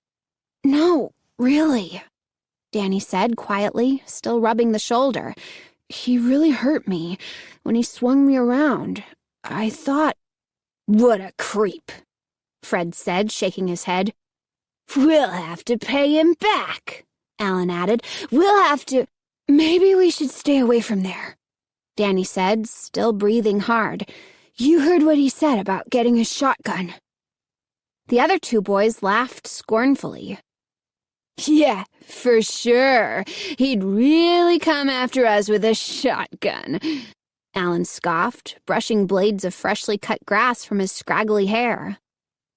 "The respected town postmaster shooting at innocent kids," Fred said, snickering. "No way. He was just trying to scare us. Right, Danny?" Danny stopped rubbing his shoulder and frowned down at Alan and Fred, who were still sitting in the grass. "I don't know." "Ooh, Danny is scared," Fred cried. "You're not scared of that old geek, are you?" Alan demanded. "Just because he grabbed your shoulder doesn't mean—" "I don't know," Danny interrupted angrily. "The old guy seemed pretty out of control to me. He was so angry. I mean, maybe he would shoot us to protect his precious mailbox." "Bet we can make him a lot angrier," Alan said quietly, climbing to his feet, staring intently at Danny. "Yeah, bet we could," Fred agreed, grinning. "Unless you're chicken, Danny," Alan said, moving close to Danny, challenge in his voice. It's getting late," Danny said, trying to read his watch in the dark. "I promised my mom I'd get home." Fred climbed to his feet and moved next to Alan. "We should teach Chesney a lesson," he said, brushing blades of grass off the back of his jeans. His eyes gleamed mischievously in the dim light. "We should teach him not to pick on innocent kids." "Yeah, you're right," Alan agreed, his eyes on Danny. "I mean, he hurt Danny. He had no business grabbing him like that." "I've got to get home. See you guys tomorrow, Danny said, waving. Okay, see you, Fred called after them. At least we got some free ice cream tonight, Alan exclaimed. As Danny walked quickly away, Hannah could hear Alan and Fred giggling their gleeful, high-pitched giggles. Free ice cream, she thought, frowning. Those two guys are really looking for trouble. She couldn't help herself. She had to say something to Danny. Hey, she called, running to catch up to him. He spun around, startled. Hannah, what are you doing here? I followed you from the ice cream store, she confessed. He snickered. You saw everything? She nodded. Why do you hang out with those two guys? She demanded. He scowled, avoiding her eyes, picking up his pace. They're okay, he muttered. They're going to get in big trouble one of these days, Hannah predicted. They really are. Danny shrugged. They just talk tough. They think it's cool, but they're really okay. But they stole ice cream cones and... Hannah decided she'd said enough. They crossed the street in silence. Hannah glanced up to see the pale crescent of moon disappear behind black wisps of cloud. The street grew darker. The trees shook their leaves, sending whispers all around. Danny kicked a stone down the sidewalk. It clattered softly onto the grass. Hannah suddenly remembered going over to Danny's house earlier to get him. In all the excitement of the stolen ice cream cones and Mr. Chesney and his mailbox, she'd completely forgotten what had happened on his back stoop. I went over to your house tonight, she started reluctantly, before I went into town. Danny stopped and turned to her, his eyes studying hers. Yeah? I thought maybe you'd want to walk to town or something, Hannah continued. Your mother was home, in the kitchen. He continued to stare hard at her, as if trying to read her thoughts. I knocked and knocked on the kitchen door, Hannah said, tugging a strand of blonde hair off her forehead. I could see your mother at the table. She had her back to me. She didn't turn around or anything. Danny didn't reply. He lowered his eyes to the pavement and started walking again, hands shoved in his pockets. It was so strange, Hannah continued. I knocked and knocked, really loud, but it was like your mother was in a different world or something. She didn't answer the door. She didn't even turn around. Their houses came into view ahead of them. A porch light sent a yellow glow over Hannah's front lawn. On the other side of the driveway, Danny's house loomed in darkness. Hannah's throat suddenly felt dry. She wished she could ask Danny what she really wanted to ask. Are you a ghost? Is your mother a ghost too? That was the real question in Hannah's mind. But it was too crazy, too stupid. How can you ask a person if he is real or not, if he is alive or not? Danny, why didn't your mother answer the door? She asked quietly. Danny turned at the bottom of her driveway, his expression set, his eyes narrowed. His face glowed eerily in the pale yellow light from the porch. Why? Hannah repeated impatiently. Why didn't she answer the door? He hesitated. I guess I should tell you the truth, he said finally, his voice a whisper, as soft as the whisper of the shuddering trees. Chapter 15. Danny leaned close to Hannah. She could see that his red hair was matted to his forehead by perspiration. His eyes burned into hers. There's a good reason why my mother didn't answer the door, Danny told her. Because she's a ghost, Hannah thought. She felt a cold shiver roll down her back, a tremor of fear. She swallowed hard. Am I afraid of Danny? She asked herself. Yes, a little, she realized. Her scary dream about him flashed into her mind. Yes, a little. You see, Danny started, then hesitated. He cleared his throat. He shifted his weight nervously. You see, my mom is deaf. Huh? Hannah wasn't sure she had heard correctly. It wasn't at all what she was expecting. She got this inner ear infection, Danny explained in a low voice, keeping his eyes trained on Hannah. In both ears. A couple of years ago. The doctors treated it, but the infection spread. They thought they could save one ear, but they couldn't. It made her completely deaf. You mean... Hannah stammered. That's why she couldn't hear you knocking, Danny explained. She can't hear anything at all. He lowered his eyes to the ground. I see, Hannah replied awkwardly. I'm sorry, Danny. I didn't know. I thought, well, I didn't know what to think. Mom doesn't like people to know, Danny continued, backing toward his house. She thinks people will feel sorry for her if they know. She hates to have people feeling sorry for her. She's a really good lip reader. She usually fools people. Well, I won't say anything, Hannah replied. I mean, I won't tell anyone. She suddenly felt very stupid. Her head lowered, she made her way up the driveway toward her front walk.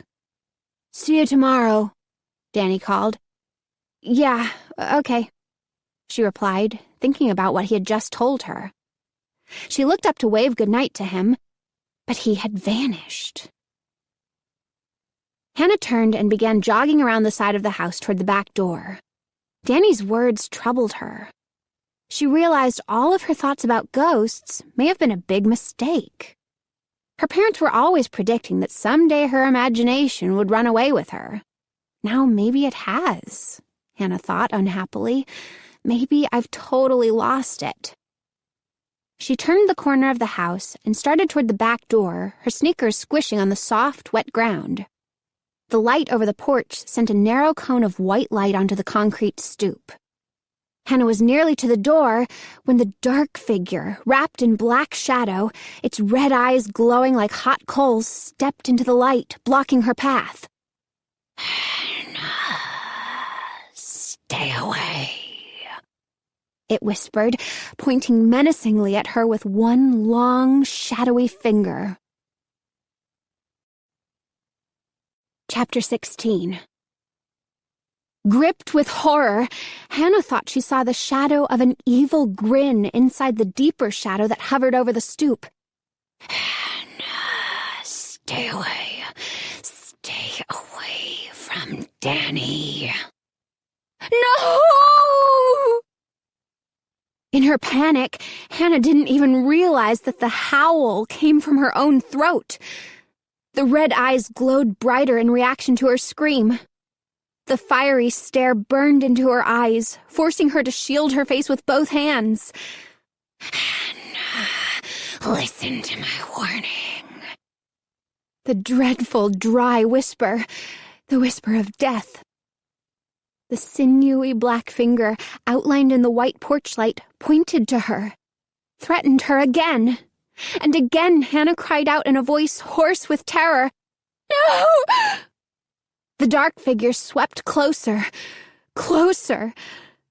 And then the kitchen door swung open, throwing a long rectangle of light over the yard. Hannah, is that you? What's going on?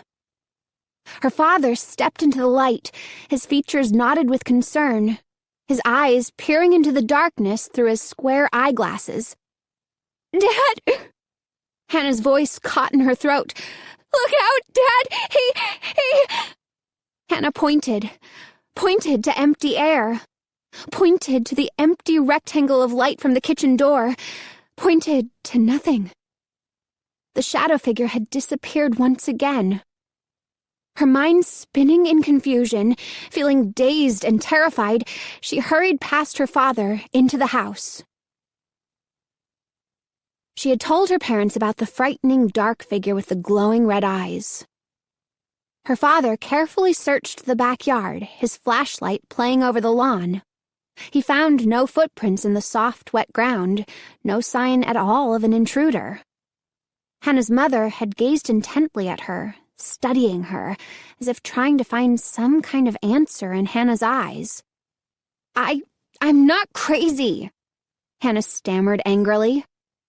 Mrs. Fairchild's cheeks turned pink. "I know that," she replied tensely. "Should I call the police? There's nothing back there," Mr. Fairchild said, scratching his thinning brown hair, his eyeglasses reflecting the light from the kitchen ceiling.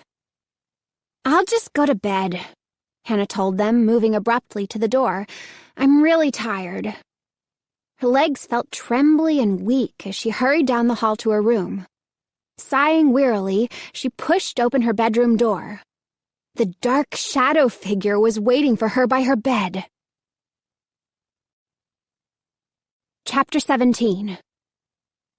Hannah gasped and started to back away. But as the hall light fell into the bedroom, she realized she wasn't staring at the frightening figure after all. She was staring at a long-sleeved dark sweater she had tossed over the bedpost at the foot of her bed. Hannah gripped the sides of the doorway. She couldn't decide whether to laugh or cry. "What a night!" she exclaimed out loud. She clicked on the bedroom ceiling light, then closed the door behind her. As she made her way over to the bed to pull the sweater off the bedpost, she was shaking all over. She pulled off her clothes quickly, tossing them onto the floor, and put on a nightshirt.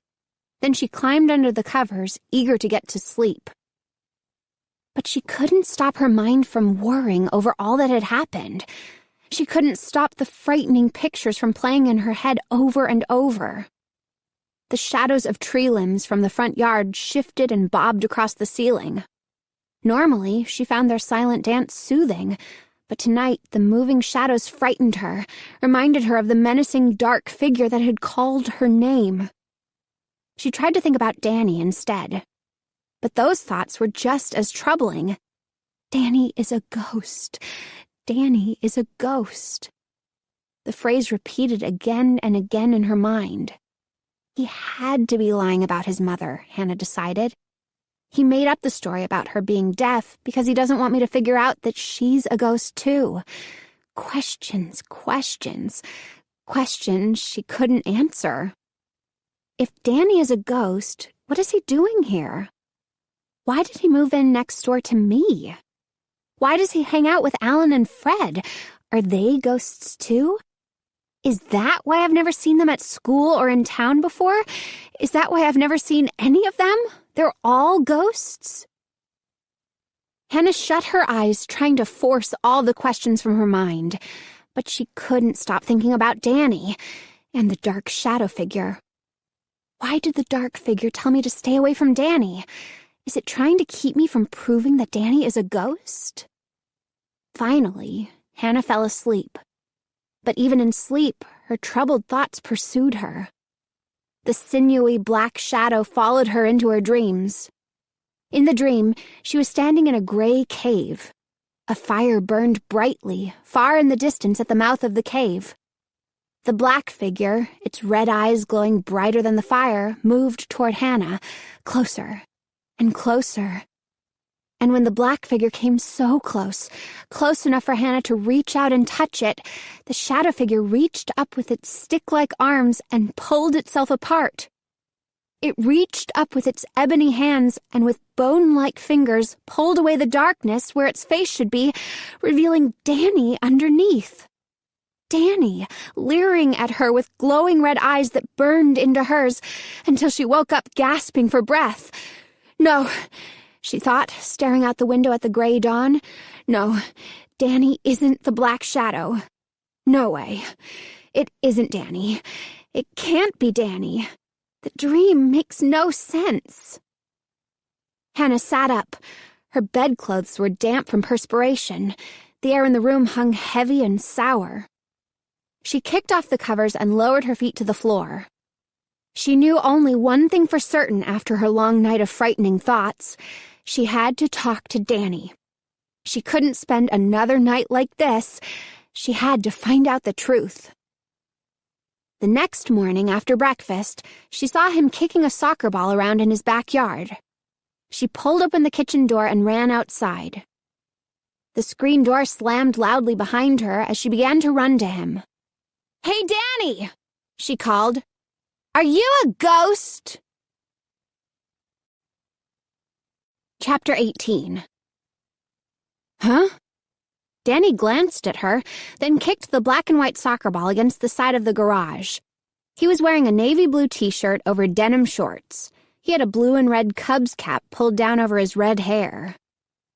Hannah ran full speed across the driveway and stopped a few feet from him. "Are you a ghost?" she repeated breathlessly. He wrinkled his forehead, squinting at her. The ball bounced across the grass.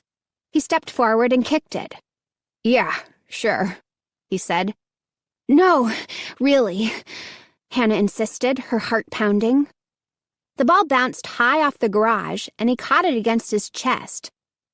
"What did you say?" He scratched the back of a knee. "He's staring at me as if I'm nuts." Hannah realized. Maybe I am. "Never mind," she said, swallowing hard. "Can I play?" "Yeah." He dropped the ball to the grass. "How you doing?" he asked. "You okay today?" Hannah nodded. "Yeah, I guess." "That was pretty wild last night," Danny said, kicking the ball gently to her. "I mean at Mr. Chesney's." The ball got by Hannah. She chased after it and kicked it back. Normally, she was a good athlete, but this morning she was wearing sandals, not the best for kicking a soccer ball. "I really got scared," Hannah admitted. "I thought that car that stopped was the police, and—" "Yeah, it was kind of scary," Danny said. He picked the ball up and hit it back to her with his head. "Do Alan and Fred really go to Maple Avenue School?" Hannah asked. The ball hit her ankle and rolled toward the driveway. "Yeah, they're going to be in 9th grade, Danny told her, waiting for her to kick the ball back. "They're not new kids? How come I've never seen them?" She kicked the ball hard. Danny moved to his right to get behind it. He snickered. "How come they've never seen you?" He isn't giving me any straight answers, Hannah realized. I think my questions are making him nervous. He knows I'm starting to suspect the truth about him. "Alan and Fred want to go back to Chesney's," Danny told her. "Huh? They what?" She missed the ball and kicked up a clod of grass. "Ow! I can't play soccer in sandals." "They want to go back tonight, to pay Chesney back for scaring us. He really hurt my shoulder." "I think Alan and Fred are really looking for trouble," Hannah warned. Danny shrugged. "Nothing else to do in this town," he muttered. The ball rolled between them. "I've got it!" they both yelled in unison. They both chased after the ball. Danny got to it first. He tried to kick it away from her, but his foot landed on top of the ball. He stumbled over it and went sprawling onto the grass. Hannah laughed and jumped over him to get to the ball. She kicked it against the side of the garage, then turned back to him, smiling triumphantly. "One for me," she declared. He sat up slowly, grass stains smearing the chest of his t-shirt. "Help me up." He reached up his hands to hers. Hannah reached to pull Danny up, and her hands went right through him. Chapter 19. They both uttered startled cries. "Hey, come on, help me up," Danny said. Her heart pounding, Hannah tried to grab his hands again, but again her hands went right through his. "Hey!" Danny cried, his eyes wide with alarm. He jumped to his feet, staring at her hard. "I knew it," Hannah said softly, raising her hands to her cheeks. She took a step back, away from him. "Knew it? Knew what?" He continued to stare at her, his face filled with confusion. "What's going on, Hannah?" "Stop pretending," Hannah told him, suddenly feeling cold all over despite the bright morning sunshine. "I know the truth, Danny. You're a ghost." "Huh?" His mouth dropped open in disbelief. He pulled off his Cub's cap and scratched his hair, staring hard at her all the while. "You're a ghost," she repeated, her voice trembling. "Me?" he cried. "No way! Are you crazy? I'm not a ghost!" Without warning, he stepped in front of her and shot his hand out at her chest. Hannah gasped as his hand went right through her body. She didn't feel a thing. It was as if she weren't there. Danny cried out and jerked his hand back as if he had burned it. He swallowed hard, his expression tight with horror. You... he stammered. Hannah tried to reply, but the words caught in her throat. Giving her one last horrified glance, Danny turned and began running at full speed toward his house. Hannah stared helplessly after him until he disappeared through the back door. The door slammed hard behind him. Dazed, Hannah turned and began to run home. She felt dizzy. The ground seemed to spin beneath her. The blue sky shimmered and became blindingly bright. Her house tilted and swayed. "Danny's not the ghost," Hannah said out loud. "I finally know the truth. Danny's not the ghost. I am." Chapter 20. Hannah stepped up to the back door, then hesitated. "I can't go back in now," she thought. "I have to think. Maybe I'll take a walk or something." She closed her eyes, trying to force her dizziness away. When she opened them, everything seemed brighter, too bright to bear. Stepping carefully off the back stoop, she headed toward the front, her head spinning. "I'm a ghost. I'm not a real person anymore. I'm a ghost." Voices broke into Hannah's confused thoughts. Someone was approaching. She ducked out of sight behind the big maple tree and listened. "It's a perfectly lovely house." Hannah recognized Mrs. Quilty's voice. "My cousin from Detroit looked at it last week," another woman said. Hannah didn't recognize her. Peering out from behind the tree trunk, Hannah saw that it was a thin, haggard-looking woman wearing a yellow sundress. She and Mrs. Quilty were standing halfway up the drive, admiring Hannah's house. Afraid she might be seen, Hannah ducked back behind the tree. "Did your cousin like the house?" Mrs. Quilty asked her companion. "Too small," was the curt reply. "What a shame," Mrs. Quilty said with a loud sigh. "I just hate having an empty house on the block." "But it's not empty," Hannah thought angrily. "I live here. My whole family lives here, don't we?" "How long has it been vacant?" the other woman asked. "Ever since it was rebuilt," Hannah heard Mrs. Quilty reply. "You know, after that dreadful fire. I guess it was 5 years ago." "Fire?" Mrs. Quilty's friend asked. "That was before I moved here. Did the whole house burn down?" "Pretty much," Mrs. Quilty told her. "It was so dreadful, Beth. Such a tragedy. The family trapped inside. Such a beautiful family. A young girl, 2 little boys. They all died that night." "My dream," Hannah thought, gripping the tree trunk to hold herself up. "It wasn't a dream. It was a real fire. I really died that night." Tears streamed down Hannah's face. Her legs felt weak and trembly. She leaned against the rough bark of the tree and listened. "How did it happen?" Beth, Mrs. Quilty's friend, asked. "Do they know what started the fire?" "Yes, the kids had some kind of campfire out back, behind the garage," Mrs. Quilty continued.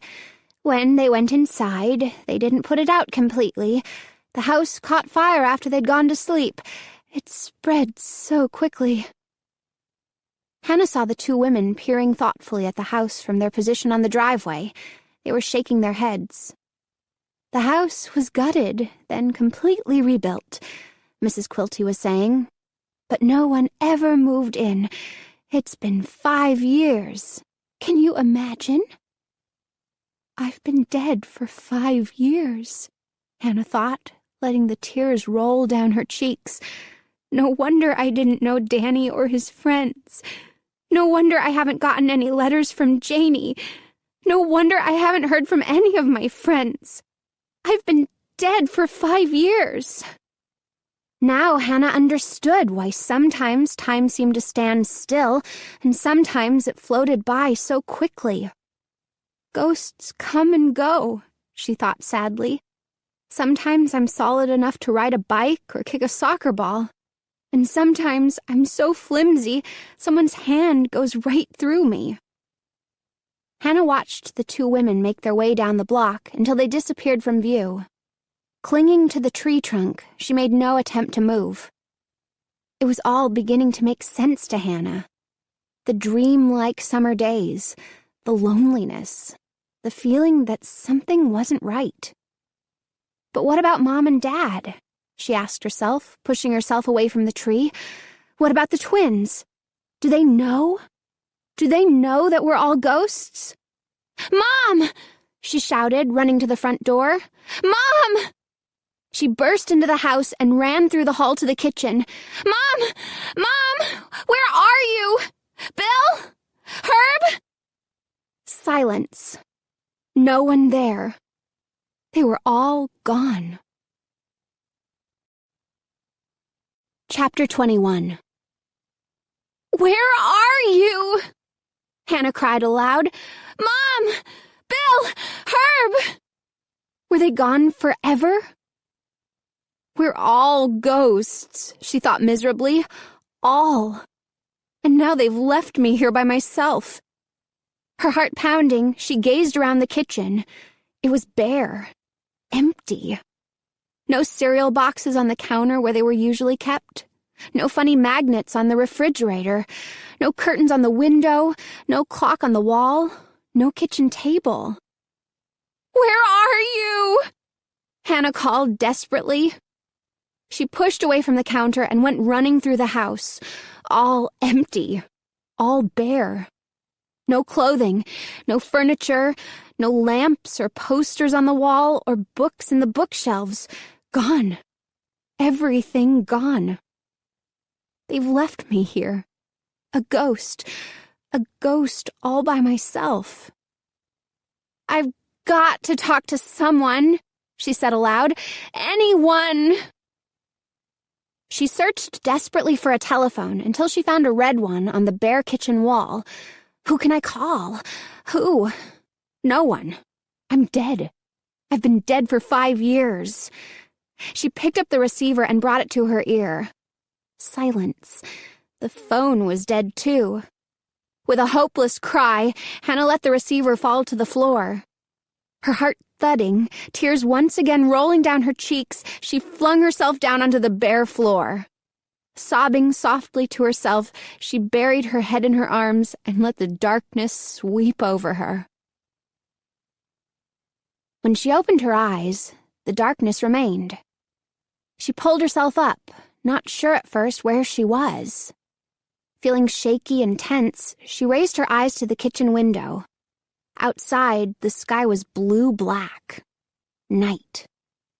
Time floats in and out when you're a ghost, Hannah realized. That's why the summer has seemed so short and so endless at the same time. She stretched her arms toward the ceiling, then wandered from the kitchen. Anyone home? She called. She wasn't surprised by the silence that greeted her question. Her family was gone. But where? As she made her way through the dark, empty hallway toward the front of the house, she had another premonition, another feeling of dread. Something bad was going to happen. Now? Tonight? She stopped at the open front door and peered through the screen door. Hey! Danny was on his bike, pedaling slowly down his driveway. Impulsively, Hannah pushed open the screen door and ran outside. Hey, Danny!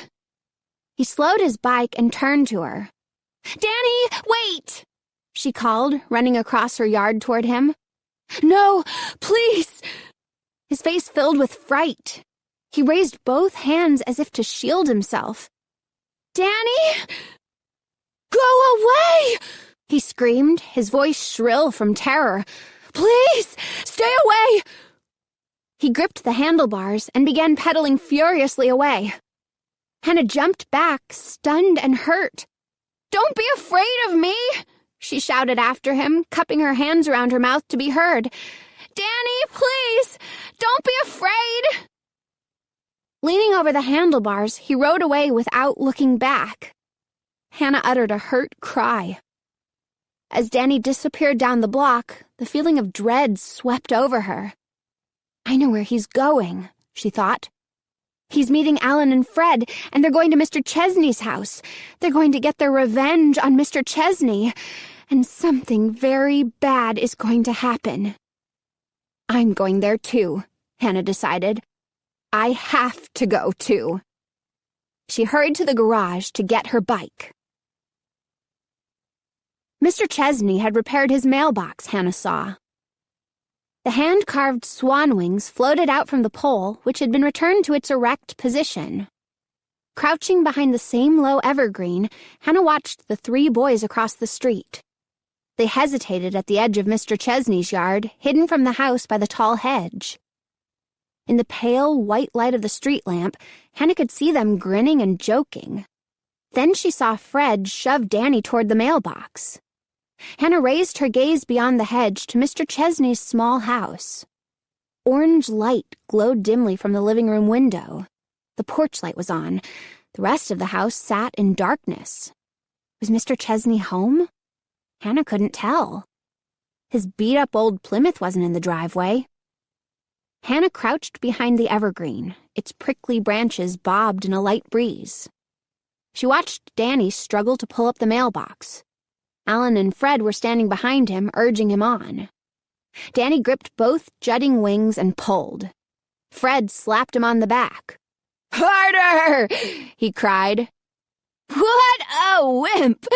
Alan declared, laughing. Hannah kept glancing nervously up to the house. The boys were so noisy. What made them so sure that Mr. Chesney wasn't home? What made them so sure that Chesney wouldn't keep his promise and come after them with his shotgun? Hannah shuddered. She felt a trickle of perspiration slide down her forehead. She watched Danny tug furiously at the mailbox. With a hard pull, he tilted it at an angle. Fred and Alan cheered gleefully. Danny began to rock the mailbox, pushing it with his shoulder, then pulling it back. It was coming loose, tilting farther with each push, each pull. Hannah heard Danny's loud groan as he gave it a final, strong push, and the mailbox fell onto its side on the ground. He backed away, a triumphant smile on his face. Fred and Alan cheered again and slapped him high fives. Fred picked up the mailbox, hoisted it on his shoulder, and paraded back and forth in front of the hedge with it, as if it were an enemy flag. As they celebrated their triumph, Hannah again glanced over the hedge to the dimly lit house. No sign of Mr. Chesney. Maybe he wasn't home. Maybe the boys would get away without getting caught. But why did Hannah still have the heavy feeling of dread weighing her down, chilling her body? She gasped as she saw a shadow slide past the corner of the house. Mr. Chesney? No. Squinting hard into the dim light, Hannah felt her heart begin to thud against her chest.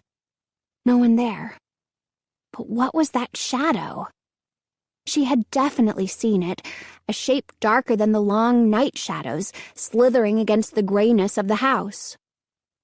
The boys' loud voices interrupted her thoughts, drawing her attention away from the house. Fred had tossed the mailbox into the hedge. Now they had moved toward the driveway. They were discussing something, arguing loudly. Alan laughed. Fred gave Alan a playful shove. Danny was saying something, but Hannah couldn't hear his words. "Get away," Hannah urged them in her mind. "Get away from there. You pulled your stupid prank, had your stupid revenge. Now get away before you get caught." The evergreen limbs bobbed silently in a gust of hot wind. Hannah stepped back into the darkness, her eyes on the boys. They were huddled together at the bottom of the driveway. They were talking excitedly, all three at once. Then Hannah saw a flicker of light. It glowed for a moment, then went out. It was a match, Hannah realized. Alan was holding a large box of kitchen matches. Hannah glanced nervously at the house. All was still. No Mr. Chesney. No shadows slithering across the wall. "Go home. Please go home," she silently urged the boys. But to her dismay, they turned and began jogging up the gravel driveway. They ducked low as they ran, trying not to be seen from the house. What are they doing? Hannah wondered, feeling all of her muscles tighten in dread. A shiver of fear ran down her back as she stepped out from behind the evergreen. What are they going to do? She made her way quickly across the street and ducked in front of the hedge, her heart pounding. She couldn't hear them. They must be nearly up to the house by now. Should she follow them? She stood up slowly and raised herself on tiptoes to see over the hedge. The three boys, Alan in the lead, followed by Danny and Fred, were bent low, running rapidly across the front of the house. Caught in the dim orange glow of light from the window, Hannah could see their determined expressions. Where are they going? What are they planning? Hannah watched them run into the darkness around the side of the house. Still no sign of Mr. Chesney. Keeping close to the hedge, Hannah made her way to the driveway. Then, without thinking about it, without even realizing it, she was running too. She stopped short as she saw Alan shoving Danny up into an open window. Then Fred stepped forward, lifted his hands to the window ledge, and allowed Alan to give him a boost. "No, please!" Hannah wanted to cry. "Don't go into the house! Don't go in there!" But she was too late. All three of them had climbed into the house. Breathing hard, Hannah began to creep toward the window. But halfway there, she felt something grab her leg and hold her in place. Chapter 22. Hannah uttered a silent cry. She struggled to free her leg and quickly realized she had stepped into a coiled garden hose. Exhaling loudly, she lifted her foot out of it and crept the rest of the way to the open window. This side of the house was covered in darkness. The window was too high for Hannah to see into the room. Standing beneath the window, Hannah could hear the boys' sneakers thudding on bare floorboards. She could hear whispering voices and high-pitched, muffled laughter. What are they doing in there? She wondered, her entire body tight with fear. Don't they realize how much trouble they could get into? Bright lights against the side of the house made Hannah jump back with a startled cry. She dropped to the ground and spun around, and saw headlights through the tall hedge. Car headlights floating toward the driveway. Mr. Chesney? Was he returning home? Returning home in time to catch the three intruders in his house? Hannah opened her mouth to call out a warning to the boys, but her voice caught in her throat. The headlights floated past. The darkness rolled back over the yard. The car rumbled silently on. It wasn't Mr. Chesney, Hannah realized. She struggled to her feet and returned to her place below the window. She decided she had to let the boys know she was there. She had to get them out of there. "Danny!" she called, wrapping her hands around her mouth as a megaphone. "Get out! Come on! Get out now!" The feeling of dread weighed her down. She shouted up to the window again. "Come out! Hurry! Please!" She could hear their muffled voices inside, and she could hear the scrape of sneakers on the floor.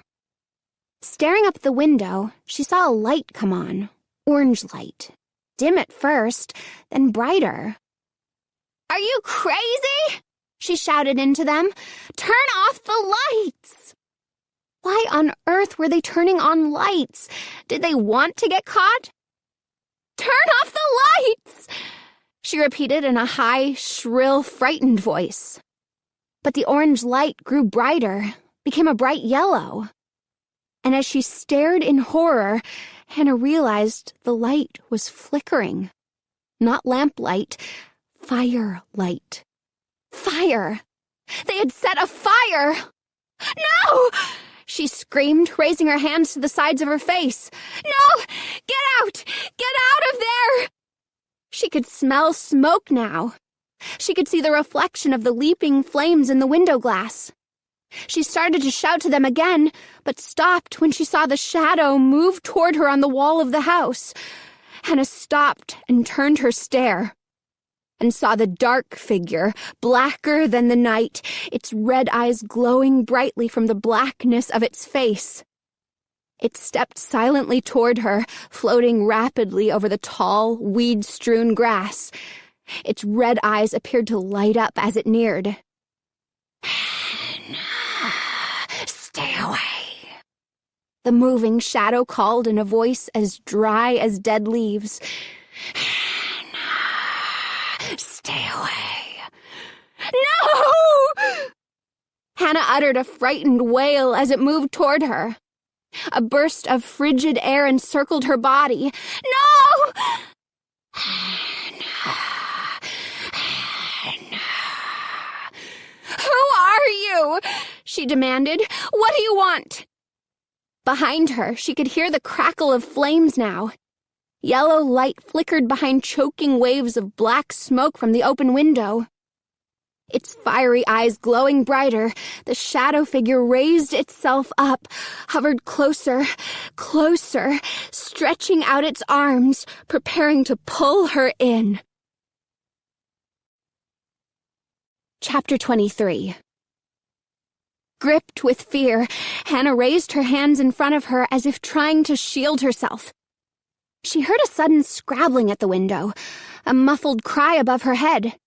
The shadow figure vanished, and then she felt someone topple onto her. They both fell in a heap to the ground. "Alan!" she cried. He struggled to his feet, his eyes wide with panic. "The matches!" he cried. "The matches! We didn't mean to. Another figure came diving out of the window as the crackle of flames grew to a roar. Fred landed hard on his elbows and knees. Hannah stared at his dazed face in the darting orange light. "Fred, are you okay?" "Danny," he muttered, gazing at her with horror.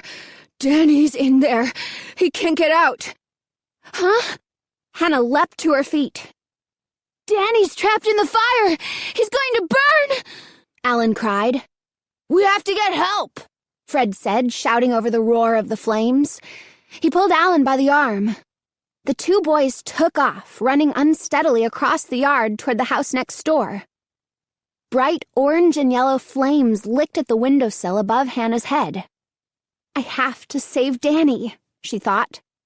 She took a deep breath, gazing up at the flickering, flashing light of the fire. Then she started toward the open window. But before she could take a step, the light from the window disappeared. The shadow rose in front of her. "Hannah, go away." Its frightening, harsh whisper was so close to her face. "Go away." "No!" Hannah screamed, forgetting her fear. "I have to save Danny." "Hannah, you will not save him," came the raspy reply. The dark figure, eyes afire, hovered over her, blocking Hannah's path to the window. "Let me go!" she screamed. "I have to save him!" The red eyes loomed closer. The darkness fell heavier around her. "Who are you?" Hannah shrieked. "What are you? What do you want?" The dark figure didn't reply. The glowing eyes burned into hers. "Danny is trapped in there," Hannah thought. "I have to get in that window." "Move out of my way!" she screamed, and in her desperation, she reached out with both hands, grabbed the dark figure by the shoulders, and tried to shove it out of the way. To Hannah's shock, the figure felt solid. With a determined cry, she raised her hands to its face and tugged. The darkness that cloaked its face fell away, and beneath the darkness, Danny's face was revealed. Chapter 24. Hannah stared in horror and disbelief, struggling to breathe. The sour odor choked her. The darkness continued to wrap around her, holding her prisoner. Danny grinned back at her with the same glowing red eyes as before he'd been unmasked. "No!" Hannah cried, her voice a hoarse whisper, tight with fear. "It isn't you, Danny! It isn't!" A cruel smile played over the figure's glowing face. "I am Danny's ghost," he declared. "Ghost?" Hannah tried to pull back, but the darkness held her tightly. "I am Danny's ghost. When he dies in the fire, I will no longer be a shadow. I will be born, and Danny will go to the shadow world in my place." "No! No!" Hannah shrieked, raising her fists in front of her. "No! Danny will not die! I won't let him!" Danny's ghost opened its mouth and uttered a foul-smelling laugh. "You're too late, Hannah," he sneered. "Too late."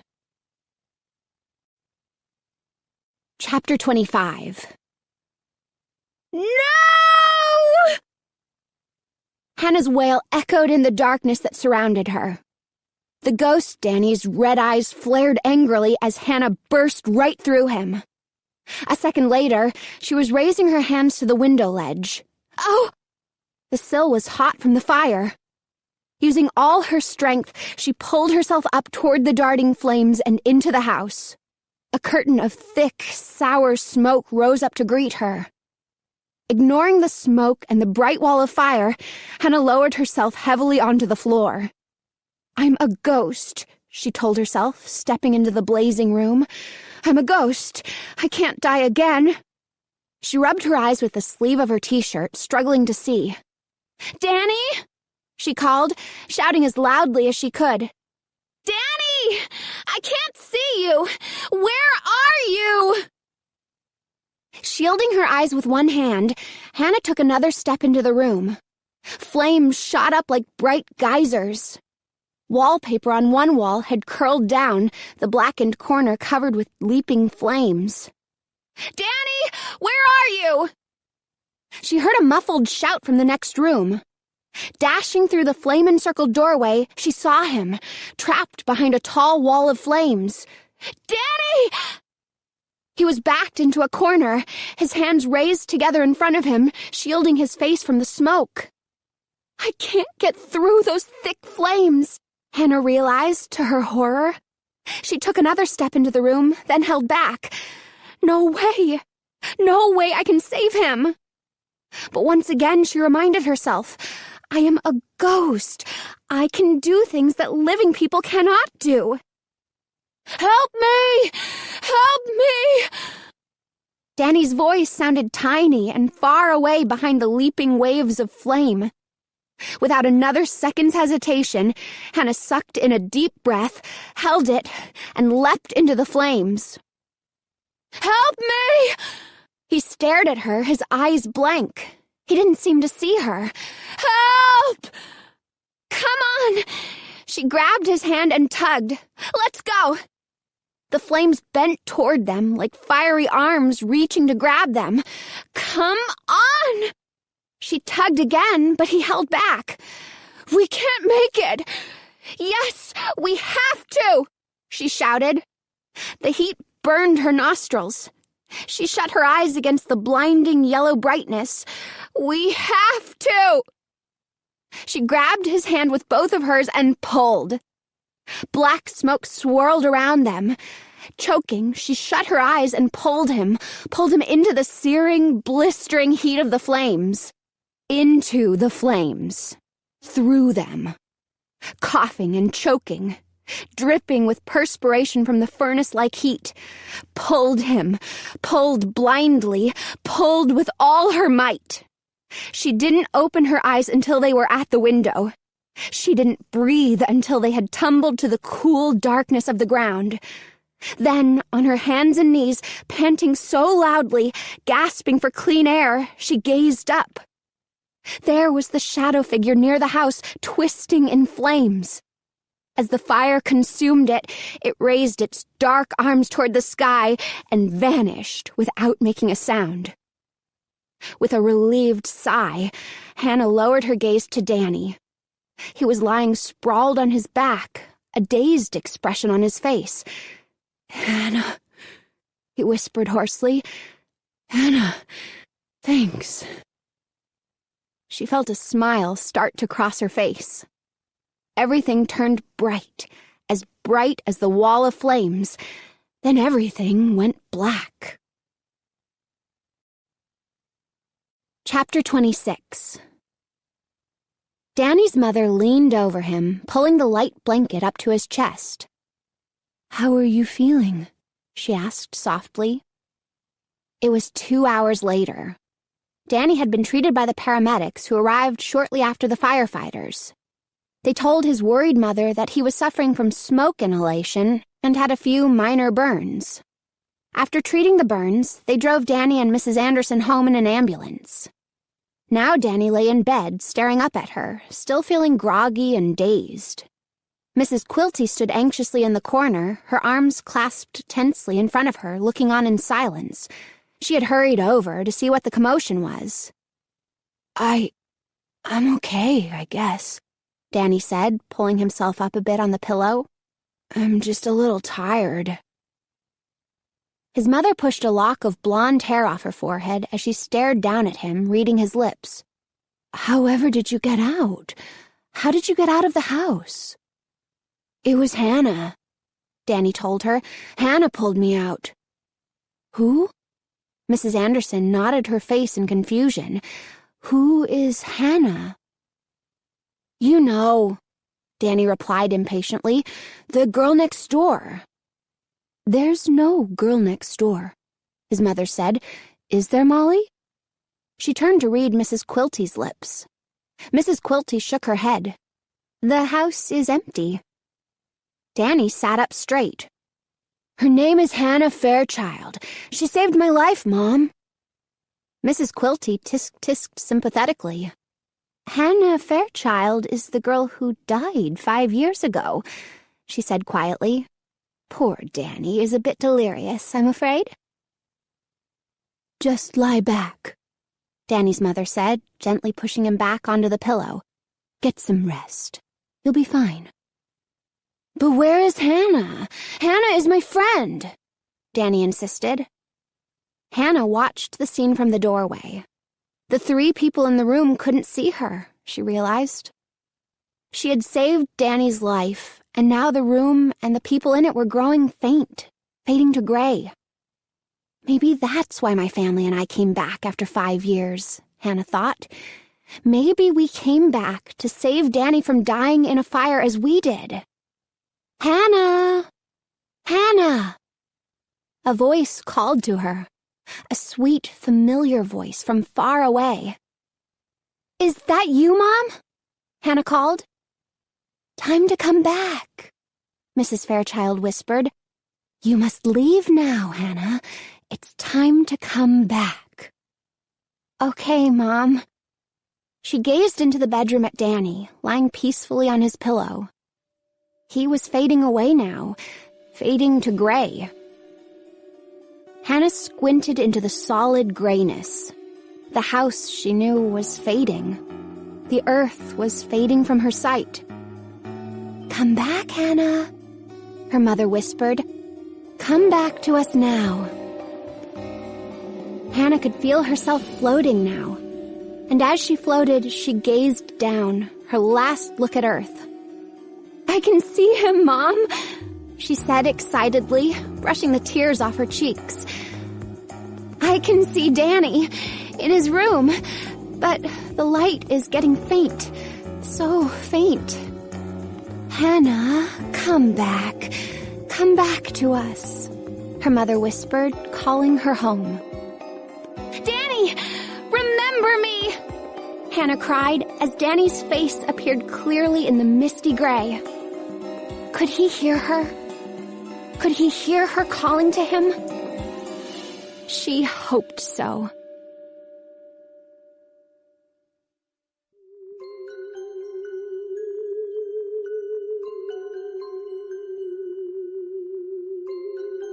This is Emily Iden.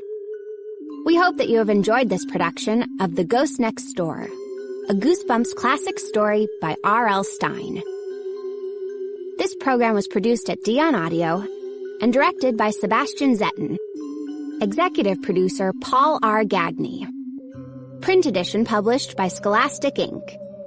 Text copyright 1993 by Parachute Press. Production copyright 2015 by Scholastic Inc. All rights reserved.